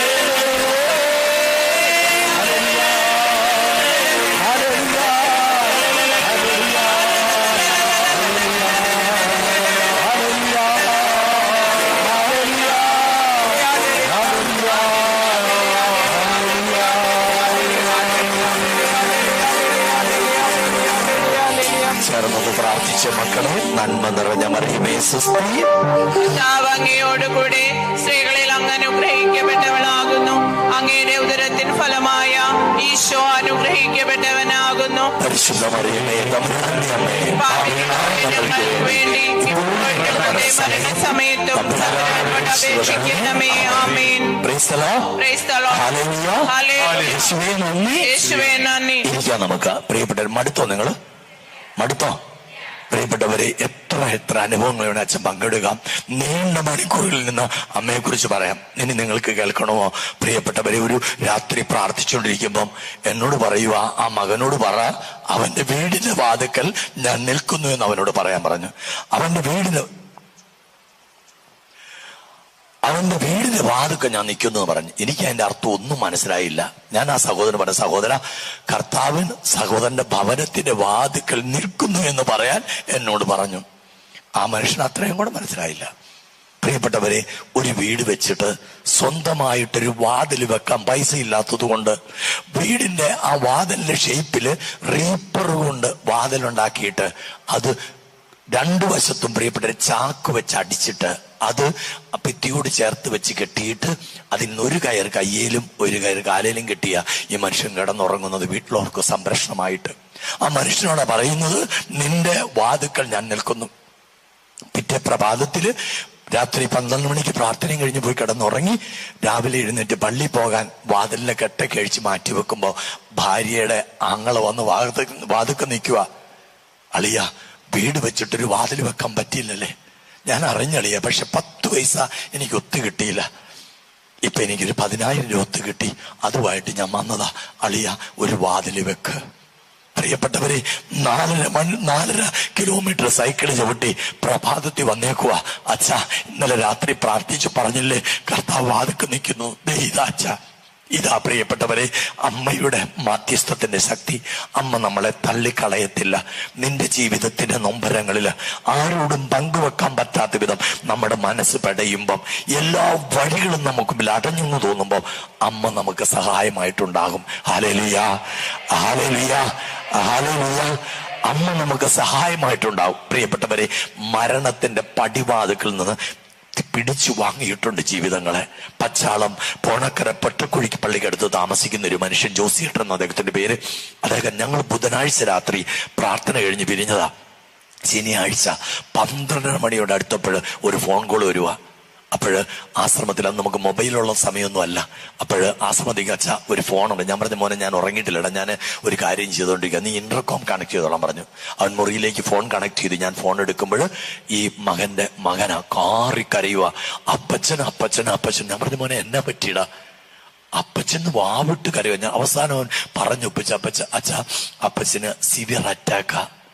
ഒരറ്റാക്ക് പൂർണ്ണമായിട്ട് ആ ഫ്ലക്ച്വേഷൻ നോർമൽ ആകുന്നതിന് മുമ്പ്, ഹാർട്ട് ബീറ്റ് നോർമൽ ആകുന്നതിന് അടുത്ത അറ്റാക്ക്. ലിസി ആശുപത്രിയുടെ ICU ഉണ്ടില്ല. അറിയിക്കാനുള്ളവരെല്ലാം അറിയിച്ചോളാൻ പറഞ്ഞു. വാവിട്ട് കരയുക ഞങ്ങളുടെ അപ്പച്ചൻ. ഞാൻ പറഞ്ഞു, മോനെ നീ രാത്രി കരയരുത്. അപ്പച്ചനെ അമ്മ നമുക്ക് തരും. ഈശോയിൽ നിന്ന് അമ്മ നമുക്ക് വാങ്ങിത്തരും. നീ ഫോൺ വെച്ചോ മോനെ. നാളെ രാവിലെ 8:30 മണി എന്ന് പറയുന്നൊരു സമയം ഉണ്ടെങ്കിൽ ലിസി ആശുപത്രിയുടെ ICU യൂണിറ്റിന്റെ വാതിക്ക ഞാൻ ഉണ്ടാവും. നീ ഫോൺ വെച്ചോ മോനെ, ഒന്നും സംഭവിക്കത്തില്ലടാ. പ്രിയപ്പെട്ടവരെ, അവൻ ഫോൺ വെച്ച വഴി എൻ്റെ കൂടെ പ്രാർത്ഥിക്കുന്ന യുവജനങ്ങളെല്ലാം വിളിച്ചു, മക്കളെ ഒന്നല്ലെങ്കിൽ ബേബി മെറ്റില് അല്ലെങ്കിൽ ഉപ്പ് കല്ലിട്ടു, മുട്ടുകുത്തിക്കോ, ജപമാല കയ്യിലെടുത്തു. നമ്മുടെ ജോസിയേട്ടനെ നമുക്ക് വേണം, നമ്മുടെ ജോസിയേട്ടനെ വേണം. അമ്മയോട് പറയണം, തിരുപ്പുത്രയിൽ നിന്ന് ആ മകനെ ഞങ്ങൾക്ക് തിരികെ വേണമെന്ന്. വെളുപ്പിന് 4 മണി 5 മണിയായപ്പോ എല്ലാരും തിരിച്ചു വിളിക്കാൻ തുടങ്ങി. അച്ഛാ നമുക്ക് ജോസിയേട്ടനെ കിട്ടും. ഞാൻ പറഞ്ഞു, നമുക്ക് കിട്ടണം. വെളുപ്പിന് വിശുദ്ധ കുർബാനയും കഴിഞ്ഞ് ഞാൻ പ്രിയപ്പെട്ടവരെ 8:30 മണി നടിക്കുമ്പം ലിസി ആശുപത്രിയുടെ ICU യൂണിറ്റ് വാതിക്കലെത്തി. ഈ പയ്യനെന്നെ കണ്ട് കരഞ്ഞോട്. ഞാൻ വാ ഒത്തിപ്പിടിച്ചു. കാര്യം ഭാര്യയും പെങ്ങന്മാരും പെമ്മക്കളും ഒക്കെ അവിടെ കിടന്ന് ഉറങ്ങുന്നുണ്ട്. പാപങ്ങള് രാത്രി മുഴുവൻ കാവലിരുന്നിട്ട്. ഞാൻ പറഞ്ഞു, മോനെ അവരാരെ ഉണർത്തണ്ട, ഞാനൊന്ന് കാണട്ടെ മാനെ. ICU യൂണിറ്റിൽ വാതിക്ക് മുട്ടി സിസ്റ്റർ ഒന്ന് തുറന്നു. നമ്മുടെ സിസ്റ്റർ ഇങ്ങനെ പച്ച ഉള്ളിലേക്ക് കയറാൻ പറഞ്ഞു. എന്നെ മാത്രമേ കയറ്റുള്ളൂ, അവനെ കയറ്റിയില്ല. കയറി വാതിലടച്ചപ്പോ സിസ്റ്റർ എന്നോട് പറഞ്ഞ, അച്ഛാ ശാസ്ത്രത്തിന്റെ ഭാഷ പറഞ്ഞ ഹോപ്പ്ലെസ്സാ, സെക്കൻഡ് സെഡേഷനിലാണ് കിടക്കുന്നത്, ഫ്ലക്ച്വേഷൻ നോർമൽ ആകുന്നില്ല, ശാസ്ത്രത്തിന്റെ ഭാഷ പറഞ്ഞാൽ തീർന്നു. എന്നിട്ട് എന്നോട് സിസ്റ്റർ പറഞ്ഞു, അച്ഛൻ വന്നല്ലേ മക്ക് അന്ത്യകൂദാശം കൂടെ കൊടുത്തേക്കാന്ന്. പ്രിയപ്പെട്ടവരെ, ഈ മനുഷ്യന്റെ അടിയിലേക്ക് ഞാൻ മാറി നിൽക്കുമ്പോൾ ഈ മനുഷ്യന്റെ നെഞ്ചിൽ നിന്ന് ഇനി ഒരു ട്യൂബ് പോലും മോണിറ്ററിലേക്ക് പിടിപ്പിക്കാനില്ല. അതുപോലത്തെ അവസ്ഥയില ഈ മനുഷ്യന്റെ ശിരസിന് മുകളിൽ കൈ ഞാൻ ഇങ്ങനെ പിടിച്ചു പറഞ്ഞ, അമ്മേ ഇന്നലെ രാത്രി മുഴുവനും ഞങ്ങള് കരഞ്ഞു പ്രാർത്ഥിച്ചത് ഈ മകന് വേണ്ടിയിട്ടാ, ഈ മകന് വേണ്ടിയിട്ടാ. ഞങ്ങൾക്ക് വേണം അമ്മ ഈ മകനെ. തിരിച്ചു പിടിച്ച് 2 മിനിറ്റ് നേരം ഹൃദയത്തിൽ സ്തുതിച്ചു കാണും. പ്രിയപ്പെട്ടവരെ, സെക്കൻഡ് സെഡേഷനിൽ കിടക്കുന്ന ഈ മനുഷ്യൻ പ്രൈസ് ദി ലോർഡ് പറഞ്ഞു എഴുന്നേറ്റ് വരുവാ.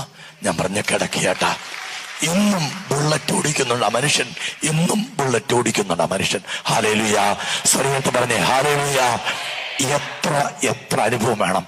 കാരണം അമ്മ എപ്പോഴൊക്കെ നമുക്ക് വേണ്ടി തിരുപ്പുത്രന്റെ പക്കൽ കരങ്ങൾ ഉയർത്തുന്നോ അപ്പോഴൊക്കെ അമ്മ പ്രാർത്ഥിക്കുന്ന ഒരു പ്രാർത്ഥനയും നിരസിക്കാൻ പുത്രനാകില്ല.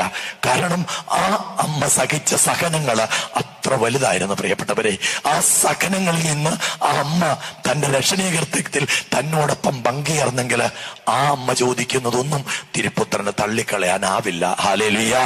സ്വരത്ത് പറഞ്ഞേ ഹല്ലേലൂയ, ഹല്ലേലൂയ. പ്രിയപ്പെട്ടവരെ, ഇന്ന് ആലുവയിലുള്ള ധ്യാന കേന്ദ്രത്തിൽ സഹായിക്കാൻ എത്തുന്ന ഒരു ജോസിയേട്ടനുണ്ട്. അദ്ദേഹം ആലുവക്കാരനാണ്, സമ്പന്നനായൊരു മനുഷ്യൻ. എന്തുകൊണ്ടാണ് അദ്ദേഹം അവിടെ വരുന്നതെന്ന് ചോദിച്ചു കഴിഞ്ഞാല്, പ്രിയപ്പെട്ട ഒരു കാൾ മാർക്സിന്റെ ചിന്ത തലക്കടിച്ചു കഴിഞ്ഞപ്പോൾ മതം മനുഷ്യനെ മയക്കുന്ന കറുപ്പ് എന്നുള്ള ചിന്ത തലയ്ക്ക് കയറി കഴിഞ്ഞപ്പം പള്ളി വേണ്ട, പട്ടക്കാരൻ വേണ്ട, കൂദാശ വേണ്ട, ഒന്നിനോടും താല്പര്യമില്ല. 3 മക്കളാ, ആവശ്യത്തിന് സമ്പത്തുണ്ട്. മൂത്ത മകളുടെ കല്യാണം കഴിഞ്ഞു. രണ്ടാമത്തവള് MCA master of computer application പഠിച്ചുകൊണ്ടിരിക്കുക, 2ാം വർഷം. പ്രിയപ്പെട്ടവരെ, ഇളയത് മകനാ, പള്ളി പോക്കില്ല, ഞായറാഴ്ച കുർബാന പോലും വേണ്ടാന്ന് ചിന്തിക്കുന്നയാളാ. ഒരു ദിവസം രാവിലെ കോളേജിൽ ഇറങ്ങിയ 2ാമത്തെ മകള് ബോധം കെട്ട് താഴോട്ട് വീഴുന്നു. വാഴ വെട്ടിയിട്ടതുപോലെ കിടക്കുക, വെള്ളം തെളിച്ചിട്ട് ബോധം തെളിയുന്നില്ല. കോരിയെടുത്ത് വണ്ടിയെ കയറ്റിയിട്ട് എറണാകുളത്തെ ഒട്ടുമിക്ക സൂപ്പർ സ്പെഷ്യാലിറ്റി ഹോസ്പിറ്റലിൽ കൊണ്ടുപോയിട്ട് പ്രിയപ്പെട്ടവരെ ആരും സ്വീകരിച്ചില്ല. അവസാനം അമൃതാനന്ദമായ ഹോസ്പിറ്റലില് വെന്റിലേറ്ററിൽ അഡ്മിറ്റാക്കി. 4 ആഴ്ച കഴിഞ്ഞിട്ടും ബോധം തെളിയുന്നില്ല.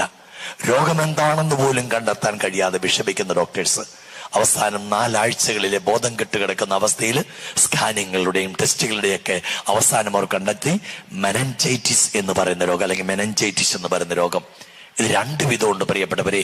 ഒന്ന് ബാക്ടീരിയൽ അറ്റാക്ക്, അതിനെന്തെങ്കിലും മരുന്ന് ഇന്നും ശാസ്ത്രത്തിന് തരാനുണ്ട്. മറ്റൊന്ന് വൈറൽ അറ്റാക്ക്, സ്പൈനൽ കോഡ് വഴിയാ വന്ന ശാസ്ത്രം കൈകൂപ്പും. ശാസ്ത്രത്തിനൊന്നും പറയാല്ല, കൈകൂപ്പും. പ്രിയപ്പെട്ടവരെ, ഈ മകളെ കുറിച്ച് പറഞ്ഞ്, ഇവൾക്ക് സ്പൈനൽ കോഡ് വഴിയുള്ള മെനഞ്ചൈറ്റിസ് എന്ന് പറയുന്ന രോഗമാണ്. ശാസ്ത്രം എഴുതി 24 അംഗ സംഘ ഡോക്ടേഴ്സ്, അമൃതാനന്ദമായ ഹോസ്പിറ്റലിലെ 24 അംഗ സംഘ ഡോക്ടേഴ്സ് എഴുതിയ 3 ഓപ്ഷൻസ്. ഒന്നൊരു പാരലൈസേഷൻ, തളർന്നു പോകാം.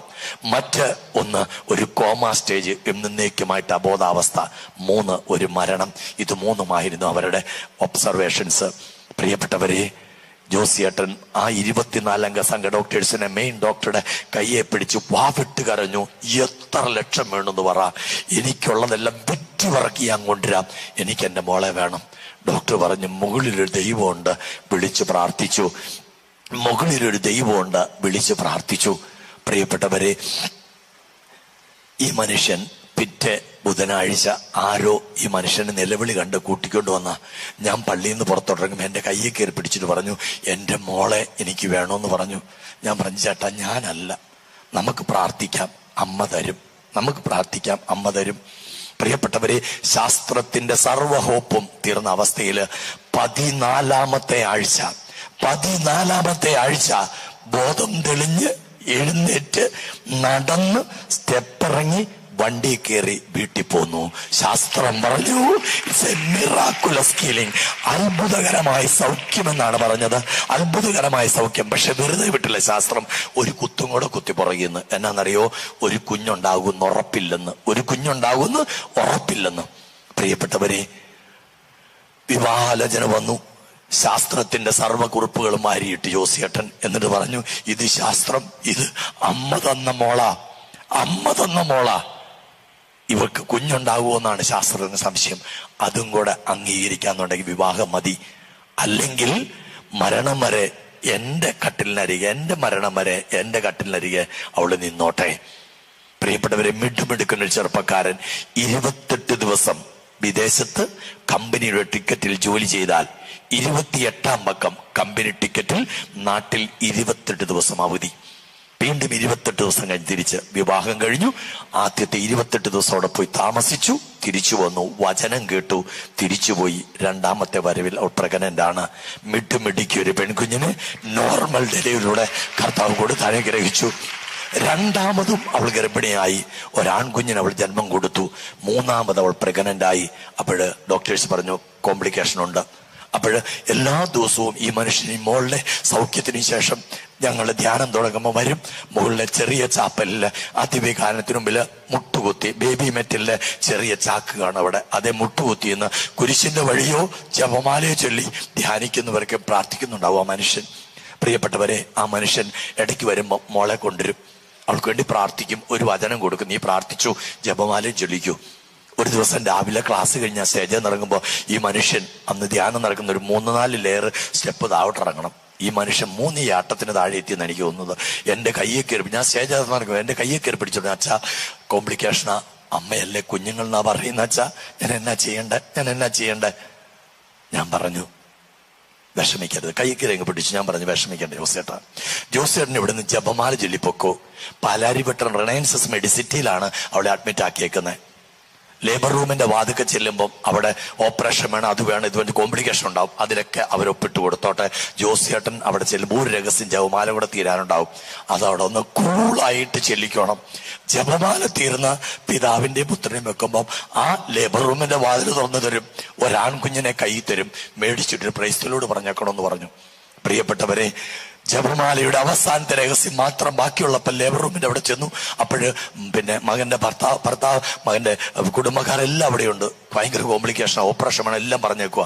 അവര് ടെൻഷൻ പിടിക്കുക. ജോസിയേട്ടൻ ഞാൻ പറഞ്ഞ കർത്താവിന്റെ നാമത്തിൽ പറഞ്ഞ വാക്കുകൾ വിളിച്ച് അവിടെ നിന്ന് ജപമാല ചൊല്ലി അവസാനത്തെ രഹസ്യം തീർന്നു. വാതിൽ തുറന്നു. ഒരു മിടുമെടുക്കണ ആൺകുഞ്ഞിനെ കൊണ്ട് കൈ കൊടുത്തു. Normal delivery. Hallelujah, hallelujah. ഇന്ന് ജോസിയേട്ടൻ പറയും, ഞാൻ എൻ്റെ ദൈവത്തെ വിളിക്കാൻ പഠിച്ചത് എൻ്റെ മകള് കാരണമാ. ഹല്ലേലൂയ. സ്വരമായിട്ട് പറഞ്ഞ ഹല്ലേലൂയ, ഹല്ലേലൂയ, ഹല്ലേലൂയ. പ്രിയപ്പെട്ടവരെ, ഒരു കുടുംബത്തിന് അനുഭവങ്ങൾ അച്ഛൻ പറഞ്ഞ് നിർത്തുക. ഒരു കുടുംബം, പ്രിയപ്പെട്ടവരെ, മക്കളില്ല, വിവാഹം കഴിഞ്ഞ് 2 വർഷം കഴിഞ്ഞു, എല്ലാ ടെസ്റ്റുകളും നടത്തി, ഒന്നിനകത്തും കോംപ്ലിക്കേഷൻ ഒന്നും കാണുന്നില്ല, പക്ഷെ കുഞ്ഞുങ്ങളില്ല. ഒത്തിരി വേദനിച്ച് കടന്നു വന്നു. പ്രാർത്ഥിച്ചുകൊണ്ടിരിക്കുമ്പോൾ അമ്മ പറഞ്ഞു, ഈ മക്കളോട് പറ 3 മാസം ജപമാല ചൊല്ലിക്കോളാൻ പറ. അതിലൊരു രഹസ്യം, ഭാര്യയും ഭർത്താവും കൂടെ കൈകോർത്ത് പിടിച്ചങ്ങ് പ്രാർത്ഥിച്ചോളാൻ പറയാൻ പറഞ്ഞു. പ്രിയപ്പെട്ടവരെ, 3 മാസം അവര് പോയി പ്രാർത്ഥിച്ചു ഒരുമിച്ച്. അപ്പോൾ ആ ദിവസങ്ങളിലൊക്കെ ഞങ്ങൾ നടയിൽ മുട്ടുകുത്തി പ്രാർത്ഥിക്കുമ്പോൾ പ്രിയപ്പെട്ട ഒരേ ഒരു പ്രാർത്ഥനയെ ഞങ്ങൾക്കും ഉണ്ടായിരുന്നുള്ളൂ. അത് വേറൊന്നുമല്ല ഞങ്ങൾ പ്രാർത്ഥിച്ചത്. ഞങ്ങൾ പ്രാർത്ഥിച്ച പ്രാർത്ഥന അതല്ല പ്രിയപ്പെട്ട. ഞങ്ങൾ പ്രാർത്ഥിച്ച കർത്താവേ, അമ്മയോട് പറഞ്ഞ കാര്യം, അമ്മയെപ്പോലെ അവളെയും ഒരമ്മയാക്കി മാറ്റണമേ. അമ്മയെപ്പോലെ അവളെയും ഒരമ്മയാക്കി മാറ്റണമേ. 3 മാസങ്ങൾ കഴിഞ്ഞപ്പം അവൾക്ക് ചില സംശയങ്ങള്. അവള് ആശുപത്രിയിൽ പോയി. പ്രിയപ്പെട്ടവരെ, ടെസ്റ്റ് നടത്തുമ്പം അവൾ പ്രഗ്നന്റ് ആണെന്ന് അറിയുകയാണ്. പ്രിയപ്പെട്ടവരെ, സ്കാൻ ചെയ്യാനുള്ള സമയമായി. സ്കാൻ ചെയ്ത് പറഞ്ഞ റിസൾട്ട് അതിലും അത്ഭുതാവകമാണ്. ഒറ്റയടിക്ക് കർത്താവ് കൊടുത്തിരിക്കുന്നത് 4 എണ്ണത്തിനെയാ. ശാസ്ത്രം വിധി എഴുതി സിസേറിയൻ ഓപ്പറേഷൻ വേണമെന്ന്. ബെഡ് റെസ്റ്റ് എടുത്തോളം പറഞ്ഞു. 5.5 മാസം സുന്ദരമായിട്ട് ഓടി എന്ന് അവൾ ജോലി ചെയ്തു. 5.5 മാസങ്ങൾക്ക് ശേഷം അവൾ വൈറ്റിലെയുള്ള ജോയിസ് ഹോസ്പിറ്റലിൽ അഡ്മിറ്റായി. ഒരു മാസാദ്യ വെള്ളിയാഴ്ച വിശുദ്ധ കുർബാനയും ആരാധനയും കഴിഞ്ഞ് ഞാൻ എടപ്പള്ളി പള്ളിയുടെ മുറ്റത്ത് നിൽക്കുമ്പം ഈ ചെറുപ്പക്കാരൻ കരഞ്ഞുകൊണ്ട് ഓടി വരിക. ഞാൻ ചോദിച്ചു, മോനെ എന്നാ പറ്റിയടാ? അച്ഛാ, അവളെ ആശുപത്രിയിൽ അഡ്മിറ്റ് ആക്കി അച്ഛാ. അവൾക്ക് ഭയങ്കര പേടിയാന്നാ പറയുന്നത്. അവൾക്ക് ഇപ്പം അച്ഛനെ കാണണമെന്നാ പറയുന്നത്. അച്ഛൻ എൻ്റെ കൂടെ ഒന്ന് വരുമോ അച്ഛാ? പ്രിയപ്പെട്ടവരെ, നിങ്ങൾക്ക് അറിയുമെന്ന് എനിക്കറിയത്തില്ല, വൈറ്റിലെയുള്ള ജോയ്സ് ഹോസ്പിറ്റൽ എന്ന് പറയുന്നത് സ്ത്രീകൾക്ക് പ്രസവത്തിന് മാത്രമുള്ള ഒരു ആശുപത്രിയാണ്. അവിടെ ഞാൻ ഈ വേഷത്തിൽ കയറി ചെന്നാൽ അവിടെയുള്ളവരെന്നെ വല്ലാത്തൊരു നോട്ടം നോക്കും. ഞാൻ ചോദിച്ചു, മോനെ ഞാൻ വന്നോ? പക്ഷെ അവൻ്റെ കണ്ണിക്കൂടി ഒഴുകുന്ന കണ്ണീരിന് മുമ്പിൽ ഞാൻ പറഞ്ഞു, മോനെ ഞാൻ വരാം. അവനോടൊപ്പം അവൾ കിടക്കുന്ന മുറിയിലേക്ക് 2 വശത്തും തലവണ വെച്ചാൽ കിടക്കുന്ന ഏക്കാൻ പോയി. ഞാൻ പറഞ്ഞു, നീ ഇവിടെ കിടക്കുന്ന, നീ അങ്ങോട്ട് ഏക്കുന്നത്, അവിടെ കിടക്കാൻ പറഞ്ഞു. അവൾ കാറാൻ തുടങ്ങി. ഞാൻ ചെയ്ത് എന്തിനാണ് കരയുന്നത്? എനിക്ക് പേടിയാച്ച. എന്നാത്തിനെ? ഓപ്പറേഷനെ. എടി, ഇത് നിന്റെ കഴിവാണോ? അല്ലല്ലോ. അല്ലല്ലോ. ആണോ? അല്ല. പരിശുദ്ധ അമ്മ മധ്യസ്ഥം തേടി തന്നല്ലേ കുഞ്ഞുങ്ങളെ. നിന്റെ ദേഹത്ത് കത്തി വെക്കാനോ അമ്മ അനുവദിക്കല്ലടി. കയ്യിലൊരു ജപമാലയുണ്ട്, വാങ്ങി പ്രാർത്ഥിച്ചിട്ട് ഒന്നുകൂടെ ബ്ലെസ് ചെയ്ത് കൈ കൊടുത്തു. നീ ജപമാല പ്രാർത്ഥിച്ചു, നിന്റെ ദേഹത്ത് കത്തി വെക്കാൻ അമ്മ അനുവദിക്കത്തില്ല. ഞാൻ തിരിച്ചു പോന്നു. അവളുടെ ഡേറ്റായി. സിസേറിയൻ ഓപ്പറേഷൻ അല്ലാതെ മറ്റൊരു മാർഗമില്ലെന്ന് ശാസ്ത്രം വിധി എഴുതി. പ്രിയപ്പെട്ടവരെ, ഓപ്പറേഷൻ തിയേറ്റർ ക്ലിയർ ചെയ്തു. ഒരിക്കൽ കൂടി ഡോക്ടർ മുറിയിലെത്തും. ഡോക്ടർക്ക് ഒരു സംശയം, ഒരു നോർമൽ ഡെലിവറിക്ക് ട്രൈ ചെയ്താലോ? ട്രിപ്പ് സ്റ്റാർട്ട് ചെയ്തു. നോർമൽ ഡെലിവറിയിലൂടെ 3 ആൺകുഞ്ഞുങ്ങൾക്കും 1 പെൺകുഞ്ഞിനും അവൾ ജന്മം കൊടുത്തു. Hallelujah, hallelujah, hallelujah, hallelujah, hallelujah. ഇന്ന് ഈ കുഞ്ഞുങ്ങൾ വളർന്ന് പ്രിയപ്പെട്ടവരെ ഒത്തിരി വലിയവരായി. അവർക്ക് ബികോം ഒക്കെ പഠിക്കുന്ന അവസ്ഥയിലേക്ക് എത്തിയിട്ടുണ്ട്. അവരുടെ ഫോട്ടോ ഞാൻ കാണിച്ചത്. 4 കുഞ്ഞുങ്ങൾ, 3 ആൺകുട്ടികളും 1 പെൺകുഞ്ഞുമാണ് കേട്ടോ. ഹല്ലേലൂയ. സോറി എന്ന് പറഞ്ഞേ. Hallelujah, hallelujah, hallelujah, hallelujah. പ്രിയപ്പെട്ടവരെ, ഇടയ്ക്ക് ജോർജ് എന്ന് പറഞ്ഞ ഒരു അപ്പച്ചന്റെ പേര് ഇടയ്ക്ക് എന്നെ ജോർജ് വിളിക്കാറുണ്ട്. അവന് അന്ന് ജോലി ചെയ്തിരുന്നത് നമ്മുടെ എറണാകുളം MG റോഡില് KSRTC സ്റ്റാൻഡിലേക്ക് തിരിയുന്ന തൊട്ടപ്പുറത്ത് കാണുന്ന മുത്തൂറ്റ് ടവേഴ്സിൽ വർക്ക് ചെയ്യുന്ന ആലപ്പാട്ട് ഫാഷൻ ജ്വല്ലറിയിലാണ് ഇന്ന് ഈ കുഞ്ഞുങ്ങളുടെ അപ്പം ജോലി ചെയ്യുക. എറണാകുളം MG റോഡിന്റെ ആരംഭത്തിൽ കാണുന്ന ആലപ്പാട്ട് ഹെറിറ്റേജ് എന്ന് പറയുന്ന സ്ഥാപനത്തിലാണ്. ഇടയ്ക്ക് തന്നെ ജോർജ് വിളിക്കാറുണ്ട്. വെച്ചാൽ ഇന്ന് തൃശ്ശൂരിൽ നിന്ന്, ഇന്ന് തൊടുപുഴയിൽ നിന്ന് ഒരു പാർട്ടീസ്, അല്ലെങ്കിൽ മൂവാറ്റുപുഴയിൽ നിന്ന് ഒരു പാർട്ടീസ് സ്വർണ്ണം എടുക്കാൻ വന്നിരുന്ന വെച്ചാൽ അവര് ജോർജിനെ അന്വേഷിച്ചു. കാരണം ഞാൻ എവിടെയെങ്കിലും ധ്യാനിപ്പിക്കാൻ പോയി സംഭവമൊക്കെ പറയാറുണ്ട്. അപ്പൊ ജോർജ്, നമ്മൾ തോമാശ്രീയുടെ മക്കളും ഫ്രാൻസിസ് സേവറിന്റെ മക്കളും അല്ലേ? കണ്ടാലും കൊണ്ടാലും വിശ്വസിക്കത്തുള്ളൂ കേട്ടോ. കാരണം ജോർജിനെ അന്വേഷിക്കും. ആ കടയിലാണ് 4 ജോർജുമാരുണ്ട്. 4 പേരും വരും. എന്നെയാണോ. ഞാൻ വീട്ടുപേരൊക്കെ പറയാറുണ്ട്, നാനാട്ടെന്ന്. അതൊക്കെ മറന്നുപോകും. അപ്പൊ അവിടെ ചെന്നിട്ട് അവസാനം ഗത്യന്തില്ലാതെ പോയി ചോദിക്കും, ഒറ്റയടിക്ക് 4 കിട്ടിയ ഭാഗ്യവാൻ ആരാന്ന്. ഞാൻ പറയും, മോനെ പറഞ്ഞോടെ, അതൊരു സാക്ഷിവാ. എത്ര അനുഭവം പറഞ്ഞാലും തീരില്ല മക്കളെ. കാരണം അമ്മയുടെ പക്കൽ കണ്ണുനീരോടെ ചോദിച്ചാൽ അമ്മയ്ക്ക് തള്ളിക്കളയാനാവില്ല. അമ്മ സ്വന്തം ശക്തി കൊണ്ടല്ല തരിക. അമ്മ തിരുപ്പുത്രന്റെ പക്കലെ. നമ്മൾ വിചാരിച്ചേക്കരുത് പ്രിയപ്പെട്ട അമ്മയാ തരുന്നെന്ന്. അല്ല, അമ്മ ഈ ബലിപീഠത്തിൽ കൊണ്ട് നിർത്തും. എന്നിട്ട് പുത്രനോട് പറയും, കൊച്ച് എന്നെയൊക്കെ ചോദിക്കുന്നുണ്ട്, എന്നാന്ന് വെച്ചാ നീ ചെയ്തു കൊടുക്ക്. എന്നിട്ട് നമ്മളോട് എന്നാ പറയുന്നറിയോ? അവൻ പറയുന്നത് പോലെ ചെയ്യുക. എന്നാ പറയുന്നത്? അവൻ പറയുന്നത് പോലെ ചെയ്യുക. പ്രിയപ്പെട്ടവരെ, ഇന്ന് നമ്മളാക്കി മാറ്റാനായിട്ട് നമ്മുടെ ജീവിതത്തിൽ ഇന്ന് നമ്മളെ നേരെ സ്നേഹിക്കുന്ന അമ്മ. ഇനി നിങ്ങൾ മനസ്സിലാക്കേണ്ട ഒരു കാര്യമുണ്ട്. ഈ ജപമാല പ്രാർത്ഥന പരിശുദ്ധ അമ്മയോടുള്ള പ്രാർത്ഥനയാണെന്ന് ആരും തെറ്റിദ്ധരിച്ചേക്കരുത് കേട്ടോ. അമ്മയോടുള്ള പ്രാർത്ഥനയല്ല ജപമാല. വിശുദ്ധ ജോൺ ബോൾ 2 പാപ്പ വ്യക്തമായി പഠിപ്പിക്കുന്നു, അമ്മയുടെ മടിയിലിരുന്ന യേശുവിന്റെ രക്ഷണീയ കൃത്യങ്ങളെ ധ്യാനിക്കലാണ് ജപമാല. 20 രഹസ്യം ജപമാലകളിൽ 18 രഹസ്യവും പരിശുദ്ധ അമ്മയ്ക്ക് ഗബ്രിയേൽ ദൂതനിലൂടെ ലഭിക്കുന്ന മംഗളവാർത്ത തുടങ്ങി പരിശുദ്ധാത്മാവിന്റെ ആഗമനം വരെയുള്ള 18 രഹസ്യങ്ങളും യേശുവിന്റെ ജീവിതത്തിലെ രക്ഷാകര രഹസ്യങ്ങളാണെങ്കിൽ, അവസാനത്തെ മഹിമയുടെ 2 രഹസ്യങ്ങള് പ്രിയപ്പെട്ടവരെ സഭ നമ്മളെ പഠിപ്പിക്കുന്ന വിശ്വാസ സത്യങ്ങളുമാണ്. അമ്മയുടെ സ്വർഗ ആരോപണവും അമ്മയുടെ രാജ്ഞീപദവും. Praise the lord. Hallelujah, hallelujah, hallelujah. അമ്മയോടുള്ള പ്രാർത്ഥനയല്ല, അമ്മയുടെ മടിയിൽ നിന്ന് യേശുവിന്റെ രക്ഷണീകൃത്യങ്ങളെ ധ്യാനിക്കുക. വിശുദ്ധ തോമസ് അക്വീനാസ് ഇങ്ങനെ പറഞ്ഞു വെച്ചു, കടലിൽ ലക്ഷ്യമില്ലാതെ അലയുന്ന കപ്പലുകൾക്ക് തുറമുഖത്തെ പ്രകാശഗോപുരം യഥാർത്ഥ ലക്ഷ്യത്തെ കാണിച്ചു കൊടുക്കുന്നത് പോലെ സ്വർഗരാജ്യത്തിലേക്കുള്ള യാത്രയില് നമുക്ക് ആയി ഉയർത്തപ്പെട്ടിരിക്കുന്ന പ്രകാശഗോപുരമാണ് പരിശുദ്ധ കന്യകാമറിയം. സ്വർഗരാജ്യത്തേക്കുള്ള യാത്രയിൽ ലക്ഷ്യബോധത്തോടെ യാത്ര ചെയ്യാൻ, ലക്ഷ്യം വഴികാട്ടി തരാൻ സഭ ഉയർത്തിയിരിക്കുന്ന വിളക്കാണ് ആര്? പരിശുദ്ധ കന്യകാമറിയം. നമ്മളൊക്കെ മാതൃഭക്തരാ. കാരണം കഴുത്തെ കൊന്തയുണ്ട്, കയ്യേൽ ഒരെണ്ണം ചുറ്റിക്കെട്ടി വെച്ചിട്ടുണ്ട്, വിരലേൽ ഒരു കൊന്തയുണ്ട്, പോക്കറ്റിൽ ഒരെണ്ണമുണ്ട്, പേഴ്സിനകത്ത് വേറെണ്ണമുണ്ട്. പ്രിയപ്പെട്ടവരെ, കിടക്കുന്ന കട്ടിലെ ഇഴുകയിൽ ഒരെണ്ണം പിശാചിനെ പേടിയുള്ളതുകൊണ്ട് ചുറ്റിക്കെട്ടി വെച്ചിട്ടുണ്ട്. തലവെണ്ണയുടെ ഉറക്കകത്ത് വേറെണ്ണമുണ്ട്. ഇനി കയ്യെത്തുന്നിടത്ത് വേറൊരു കൊന്ത വെച്ചിട്ടുണ്ട്. നമ്മുടെ വീട്ടിലേക്ക് വന്നാൽ അവിടെയുള്ള സർവമാന പ്രാർത്ഥനാമുറിയിലെ രൂപങ്ങളിൽ ഓരോ ജപമാല ഇങ്ങനെ തൂങ്ങി തൂങ്ങി കിടക്കുന്നത് കാണാം. ചില സ്ഥലത്ത് കൂട്ടമായും ചില സ്ഥലത്ത് സംഘാതമായും ജപമാല കിടക്കുന്നുണ്ട്. പക്ഷെ നമ്മൾ ജപമാല പ്രാർത്ഥിക്കുന്നുണ്ടോ പ്രിയപ്പെട്ടവരെ? സന്ധ്യാനിസ്കാരത്തിനുള്ള ബാങ്ക് മുഴങ്ങിയാല് മുസ്ലിം സഹോദരന്റെ വീട്ടിലേക്ക് കയറി ചെല്ലുന്ന ആ വ്യക്തിക്ക് നിസ്കരിക്കാനൊരു പായിട്ട് കൊടുക്കും. ഹൈന്ദവന്റെ വീട്ടിലേക്ക് കടന്നു ചെല്ലുമ്പം സന്ധ്യാനാമം തീരുന്നത് വരെ വന്ന അതിഥി മാറി നിൽക്കും. ക്രിസ്ത്യാനി സത്യം പറയണം, നമ്മുടെ വീട്ടിൽ അതിഥികൾ വന്നാൽ അന്ന് നമുക്ക് പറ പറ പറ പറ പ്രാർത്ഥന ഇല്ല. കാരണം എല്ലാരും വന്നതല്ലേ, സന്തോഷമല്ലേ പ്രാർത്ഥന. എന്നാ അവരെ കൂടെ കൂട്ടി നമ്മുടെ വീട്ടിലില്ല കേട്ടാ. ഇനി പ്രിയപ്പെട്ടവരെ, നമ്മുടെ വീട്ടില് പ്രാർത്ഥിച്ചുകൊണ്ടിരിക്കുന്നതിന്റെ ഇടയ്ക്കാണ് അതിഥികൾ കയറി വരുന്നെങ്കിലോ, മോനെ എടാ ആണ്ട്ര ആന്റി അങ്കിളും ഒന്ന് പ്രാർത്ഥന നിർത്തിക്കോ. അവൻ എങ്ങനെയും ഇത് നിർത്താൻ നോക്കിയിരിക്കുക. അവൻ ഉടനെ പ്രാർത്ഥിക്കും, ഈ പേജിലെ മാതാവേ ഞങ്ങൾക്ക് വേണ്ടി അപേക്ഷിക്കണമേ, അപ്പുറത്തെ പേജിലെ മാതാവേ ഞങ്ങൾക്ക് വേണ്ടി അപേക്ഷിക്കണമേ, അതിന്റെ അപ്പുറത്തെ പേജിലെ മാതാവേ ഞങ്ങൾക്ക് വേണ്ടി അപേക്ഷിക്കണമേ, 3 എമരാട്ടിൻകുട്ടി ഞങ്ങൾക്ക് വേണ്ടി അപേക്ഷിക്കണമേ. ഒറ്റ അടിക്ക് തീർന്നു കേട്ടോ. സൂപ്പർ ഫാസ്റ്റ് ബസ് നമ്മുടെ വീടിന്റെ അതിലെ പോവുകയാണ്. ഇടയ്ക്കിടയ്ക്ക് പ്രിയപ്പെട്ടവരെ, സൂപ്പർ ഫാസ്റ്റ് ബസ് അതിന്റെ ആക്സിലേഷനിൽ നിന്ന് പിന്നെ കാലെടുത്ത് ഡ്രൈവർ അതിന്റെ ബ്രേക്കേ കൊടുക്കും. കാരണം അതിനേക്കാൾ സ്പീഡിലൊരു സാധനം കയറി പോവുക. എന്നറിയോ കേൾക്കുന്നത്? മറിഞ്ഞ കുത്തി സ്ത്രീകൾ വാഴക്കുളത്തിന് പോയി ഇംപ്ലാന്റ് അമ്മ എന്നാന്ന് പറഞ്ഞേ? മറിഞ്ഞ കുത്തി സ്ത്രീകൾ വാഴക്കുളത്തിന് പോയി ഇംപ്ലാന്റ് തമ്പുരാന്റെ അമ്മ എന്നാണ് കേട്ടോ. ഇപ്പൊ പിന്നെ മറുഭാഷയിലല്ലേ നമ്മുടെ പ്രാർത്ഥന കരിസ്മാറ്റിക് നവീകരണം വന്ന പിന്നെ ഇൻഡഷ്ണമേ എന്നാണത്? ഞങ്ങൾക്ക് വേണ്ടി അപേക്ഷിക്കണേ എന്നാണ് കേട്ടോ.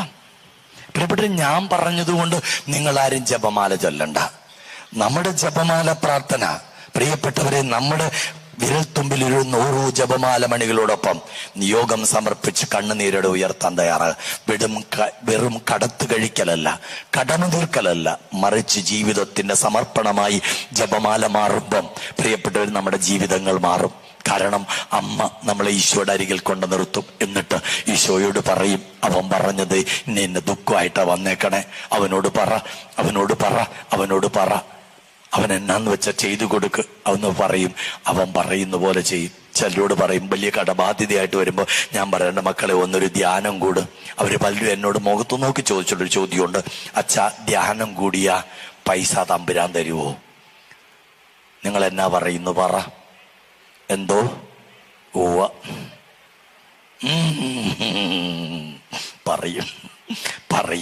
പറയും നമ്മൾ പറയും. നമ്മൾ അങ്ങനെയാണല്ലോ പ്രിയപ്പെട്ടവരെ. വളരെ പ്രധാനപ്പെട്ടൊരു കാര്യമാണ്. എത്ര അനുഭവം അച്ഛൻ പങ്കുവെക്കാം. ഒരു മനുഷ്യൻ, അദ്ദേഹത്തിന്റെ വീട് തൃശ്ശൂർ മാള സ്നേഹഗിരി ഇടവകാംഗമാണ്. അവിടുത്തെ കാറ്റഗിസം ഹെഡ് മാസ്റ്റർ ആയിരുന്നു അന്ന് അദ്ദേഹം. അദ്ദേഹത്തിന്റെ വീട്ടില് ഒരു ആയുർവേദ മെഡിസിൻ യൂണിറ്റ് ഉണ്ട്. ഒരു പ്രാവശ്യം ഉണ്ടാക്കിയ മെഡിസിൻ മുഴുവൻ ബോംബെക്കാണ് കയറ്റി അയക്കുന്നത്.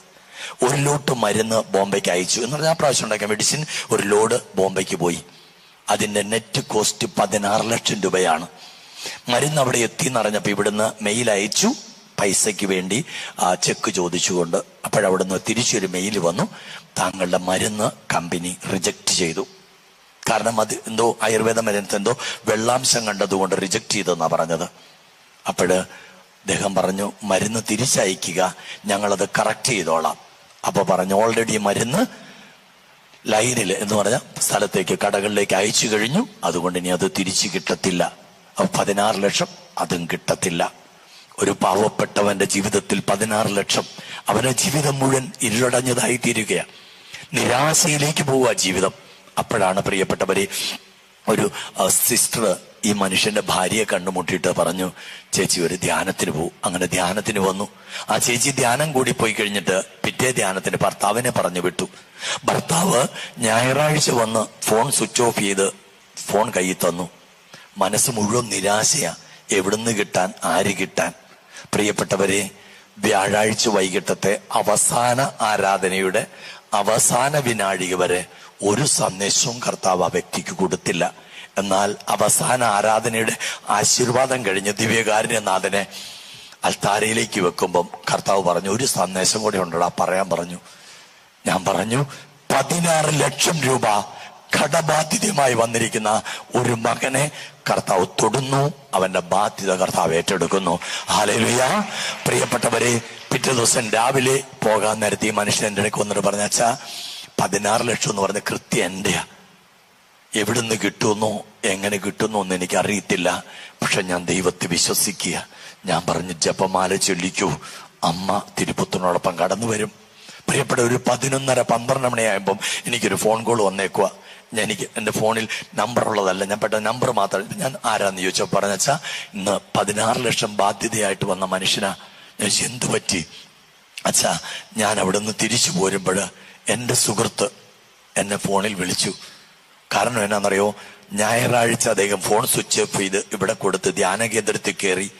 തിങ്കളാഴ്ച തുടങ്ങി ഈ മനുഷ്യനെ, ഓസ്ട്രേലിയയിലുള്ള സുഹൃത്താണ്, ബന്ധുവാണ്, ഇരുത്തി പൊറപ്പിക്കുകയല്ല, ഇവനെ വിളിക്കുക.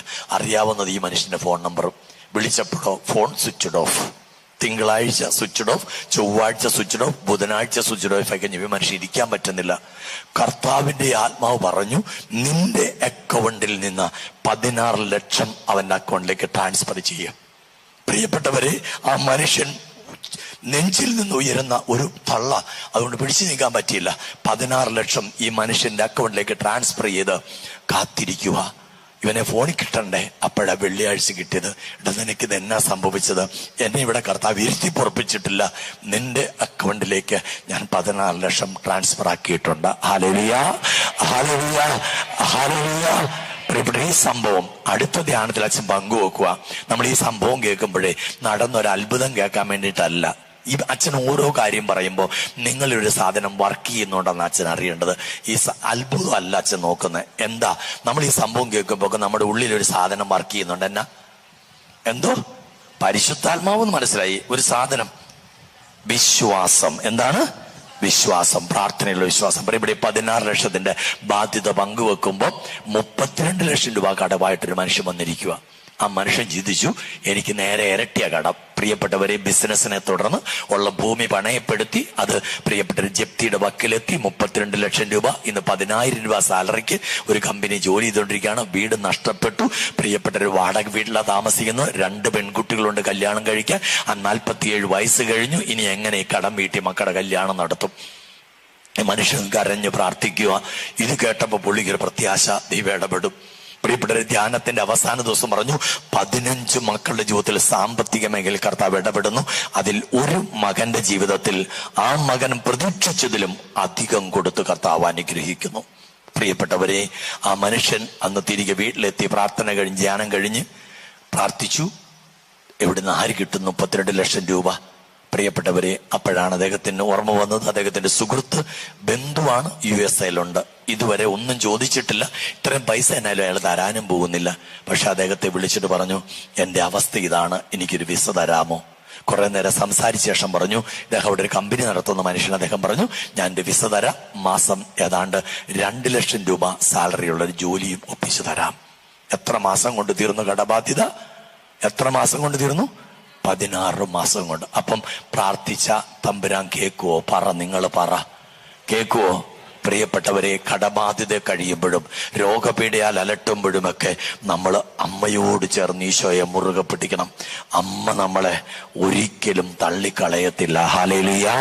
സ്വരത്തിൽ പറഞ്ഞേ hallelujah, hallelujah, hallelujah, hallelujah, hallelujah.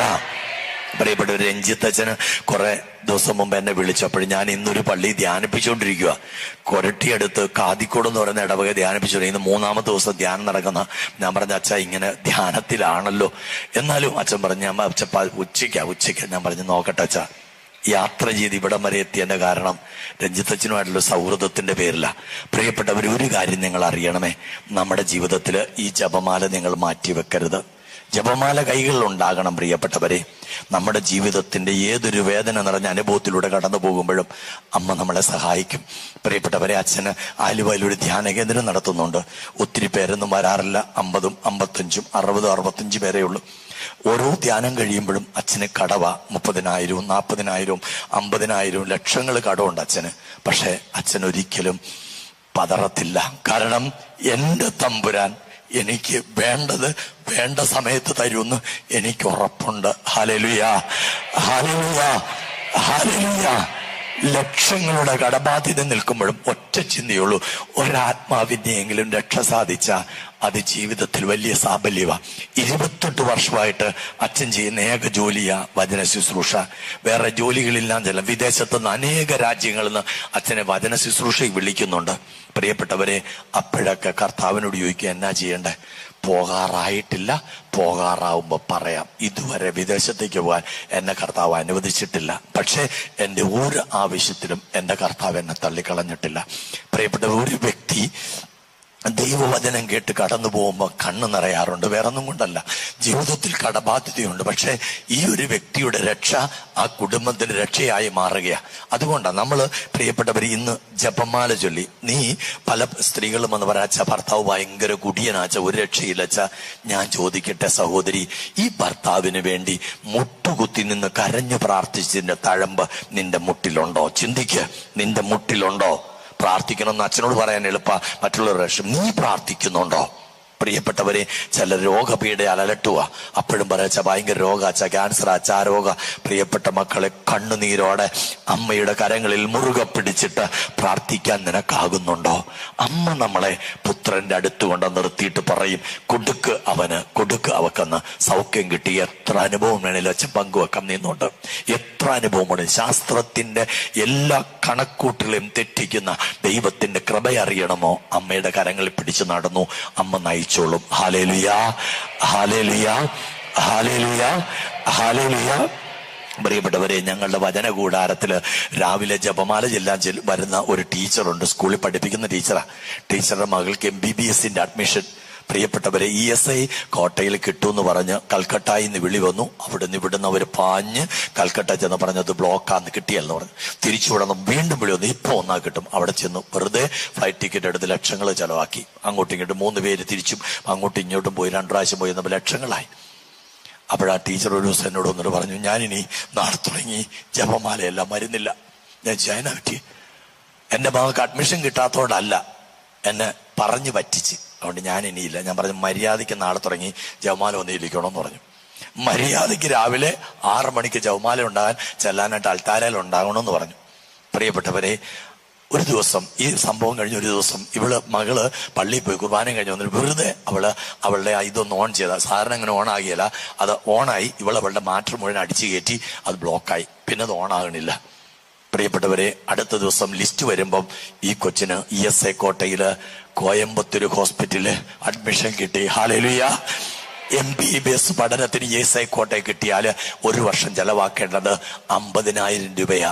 5 വർഷം 2.5 ലക്ഷം രൂപയ്ക്ക് പഠനം നടത്തി. ഇപ്പൊ അവള് പ്രിയപ്പെട്ടവരെ ഇവിടെ മഹാരാഷ്ട്രയിൽ ഒരു ഹോസ്പിറ്റലിൽ ഹൗസ് സർജൻസി ചെയ്തുകൊണ്ടിരിക്കുക. Hallelujah, hallelujah. എത്ര അനുഭവങ്ങളിൽ അമ്മ നമ്മളെ കൈപിടിച്ച് നടത്തുമെന്നറിയാമോ? അമ്മയോട് ചേർന്ന് നിൽക്കണം. അതുകൊണ്ട് പ്രിയപ്പെട്ട മക്കളെ, അച്ഛൻ പറയാൻ ആഗ്രഹിക്കുന്ന ഒരു കാര്യം ഇതാ, നിന്റെയും എന്റെയും ജീവിതത്തില് ജപമാല മുടങ്ങരുതെന്ന് അച്ഛൻ പറയും. അടുത്ത വർഷം ഇവിടെ നമ്മുടെ ഈ വചന കൂടാരത്തിൽ ഒരു കൺവെൻഷൻ നടക്കുന്ന സമയം വരെ മക്കളെ, ഇന്നു മുതൽ ജപമാല മുടങ്ങാതെ നമ്മുടെ കൂടെ ഉണ്ടാകണം. നമ്മുടെ ജീവിതത്തെ അച്ഛൻ പറഞ്ഞ മുഴുവൻ സന്ദേശവും, തിരുവചനത്തിൽ നമ്മൾ ഒരു ക്രിസ്ത്യാനി ഉൾക്കൊള്ളേണ്ട മുഴുവൻ സന്ദേശവും അച്ഛൻ 4 സെന്റൻസിൽ ഒതുക്കാൻ പോവുക.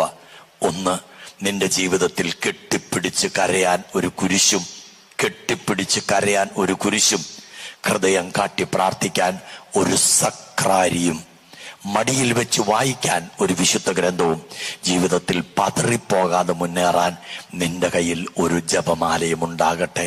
ഐ റിപ്പീറ്റ്, കെട്ടിപ്പിടിച്ച് കരയാൻ ഒരു കുരിശും, ഹൃദയം കാട്ടി പ്രാർത്ഥിക്കാൻ ഒരു സക്രാരിയും, മടിയിൽ വെച്ച് വായിക്കാൻ ഒരു വിശുദ്ധ ഗ്രന്ഥവും, ജീവിതത്തിൽ പതറിപ്പോകാതെ മുന്നേറാൻ നിന്റെ കയ്യിൽ ഒരു ജപമാലയും ഉണ്ടാകട്ടെ. നമുക്കൊന്ന് എഴുന്നേറ്റ് നിൽക്കാം മക്കളെ. ഒരു നിമിഷം നമ്മളൊന്ന് കർത്താവിനെ സ്തുതിച്ച് പ്രാർത്ഥിക്കാൻ പോവുകയാണ്. ദൈവസ്തുതിപ്പിന്റെ മണിക്കൂറാണിത്. എല്ലാ മക്കളും സ്തുതിച്ച് പ്രാർത്ഥിക്കണം. നമുക്ക് ദൈവസ്തുതിപ്പെന്ന് പറയുമ്പോൾ സ്വർഗം തുറക്കാൻ ദൈവം തന്നിരിക്കുന്ന താക്കോല ദൈവസ്തുതിപ്പ്. അതുകൊണ്ട് ഈ സമയം സ്തുതിക്കുമ്പോൾ കരങ്ങളുടെ മുട്ടു നിവരണം മക്കളെ ദൈവസന്നിധിയിലേക്ക്. നിന്റെ കണ്ണ് നിറഞ്ഞൊഴുകണം. നിന്റെ വേദനകളെ, നിന്റെ ദുഃഖങ്ങളെ ഈശോയ്ക്ക് കൊടുക്കുന്ന സമയമാ. സ്വർഗം തുറന്ന് മലാഖമാര് ഇറങ്ങുന്ന സമയമാ. നിന്നെ ഈശോയുടെ അരികിലേക്കൊന്ന് ചേർത്ത് നിർത്താൻ അമ്മ ഇറങ്ങി നമ്മുടെ അരികിലൂടെ നടക്കുന്ന സമയമാ. നിന്നെ ഒന്ന് ഈശോയോട് ചേർത്ത് നിർത്താൻ സർവശക്തിയോടെ. നിന്റെ കടബാധ്യത ആയിക്കോട്ടെ, നിന്റെ രോഗമായിക്കോട്ടെ, നിന്റെ സാമ്പത്തിക ഭദ്രതയില്ലാത്ത അവസ്ഥയായിക്കോട്ടെ, മക്കളെ കുറിച്ചുള്ള നൊമ്പരമായിക്കൊള്ളട്ടെ, ജീവിത പങ്കാളിയെ കുറിച്ചുള്ള നിവേദന ആയിക്കൊള്ളട്ടെ, എല്ലാം സമർപ്പിച്ചുകൊണ്ട് സർവ്വതും മറന്ന് എല്ലാം വിട്ടുകൊടുത്ത് നമുക്കൊന്നു ചേർന്നൊന്ന് സ്തുതിക്കുക. എല്ലാവരെയും കരങ്ങൾ ഉയരട്ടെ മക്കളെ. സർവശക്തിയോടെ സ്തുതിച്ച് ഹല്ലേലൂയ.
ചേർത്ത് വെക്കാം മക്കളെ. കരങ്ങൾ ഹൃദയത്തോടൊന്ന് ചേർത്ത് വെക്കാം.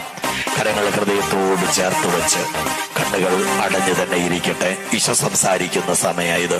ഈശോ സംസാരിക്കുന്ന സമയമാണ്. അനേകം നാളുകളായിട്ട് നടുവുവേദന കൊണ്ട് നടുവിന്റെ ഏറ്റവും താഴെ നിന്ന് 4, 5, 6 കശേരികൾക്ക് കഠിന വേദന കൊണ്ട് അല്പനേരം ഇരുന്നാൽ എഴുന്നേക്കാൻ, നടുവ് നിവർത്താൻ പറ്റാത്ത ഒരു വ്യക്തിയെ കർത്താവ് സൗഖ്യപ്പെടുത്തി അനുഗ്രഹിക്കുന്നതായിട്ട് കാണിച്ചു തരുന്നു.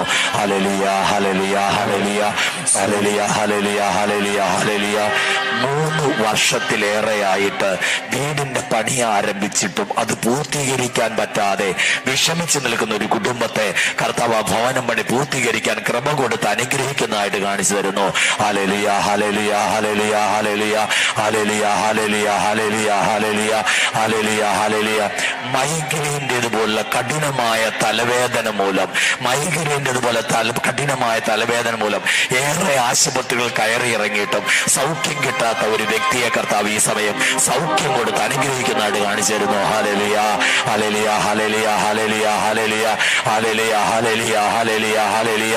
യൂട്രസിൽ ഒരു ഫൈബ്രോയിഡ് ഉണ്ട് എന്ന് ഡോക്ടർമാർ സ്കാനിങ്ങിലൂടെ കണ്ടെത്തുകയും ഇത് മരുന്ന് കഴിച്ചു നോക്കുക, മാറുന്നില്ലെങ്കിൽ, അത് വളരുകയാണെങ്കിൽ ഓപ്പറേഷൻ വേണമെന്ന് വ്യക്തമായി പറയുകയും ചെയ്തിട്ടുള്ള ഒരു മകളെ കർത്താവ് തൊടുന്നു. ആ ഫൈബ്രോയിഡ് ഇപ്പോൾ ചെറിയ ഇല്ലാതാകുന്നതായി കർത്താവ് കാണിച്ചു തരുന്നു. Hallelujah, hallelujah, hallelujah, hallelujah, hallelujah, hallelujah, hallelujah, hallelujah, hallelujah, hallelujah, hallelujah. ഒരു ആക്സിഡന്റിനെ തുടർന്ന് വലതു തോള് കുത്തി വീണതിന്റെ ഫലമായിട്ട് ആ ഷോൾഡറിന് ഇടയ്ക്കിടയ്ക്ക് കഠിന വേദനയും നീർക്കെട്ടുമുണ്ടാകുന്ന ഒരു വ്യക്തിയെ കർത്താവ് തൊടുന്നു, സൗഖ്യം നൽകി അനുഗ്രഹിക്കുന്നു. Hallelujah, hallelujah, hallelujah, hallelujah, hallelujah, hallelujah, hallelujah, hallelujah, hallelujah, hallelujah, hallelujah, hallelujah, hallelujah.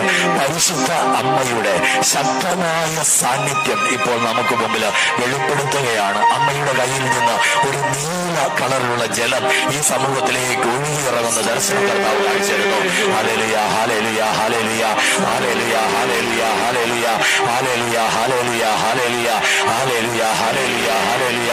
മകന്റെ വിവാഹ തടസ്സത്തെ ഓർത്ത് നൊമ്പരപ്പെട്ട് പ്രാർത്ഥിച്ചുകൊണ്ടിരിക്കുന്ന ഒരു കുടുംബത്തെ കർത്താവ് കാണിച്ചിരുന്നു. ആ കുടുംബത്തിന്റെ പ്രാർത്ഥന കേട്ട് ആ മകന്റെ വിവാഹ തടസ്സം കർത്താവ് എടുത്തുമായിട്ട് കാണിച്ചിരുന്നു. Hallelujah, hallelujah, hallelujah, hallelujah, hallelujah, hallelujah, hallelujah, hallelujah, hallelujah, hallelujah, hallelujah, hallelujah, hallelujah.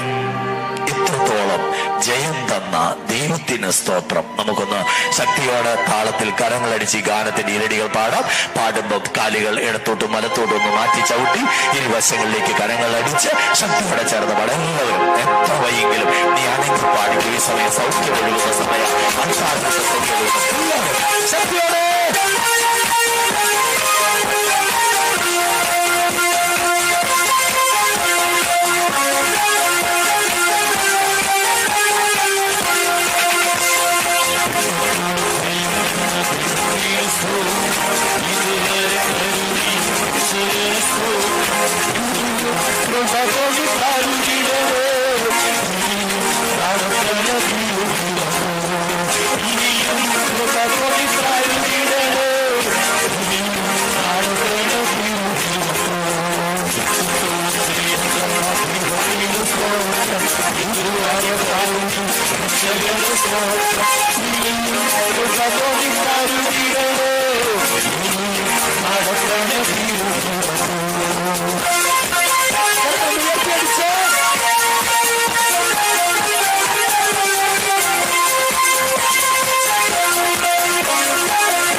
രക്ഷകന് സ്തോത്രം, ഇനിയും കൃപ തോന്നി കരുതിടണേ, ഇനിയും നടത്തണ തിരുഹിതമേ, ഇനിയും നടത്തണ തിരുഹിതമേ.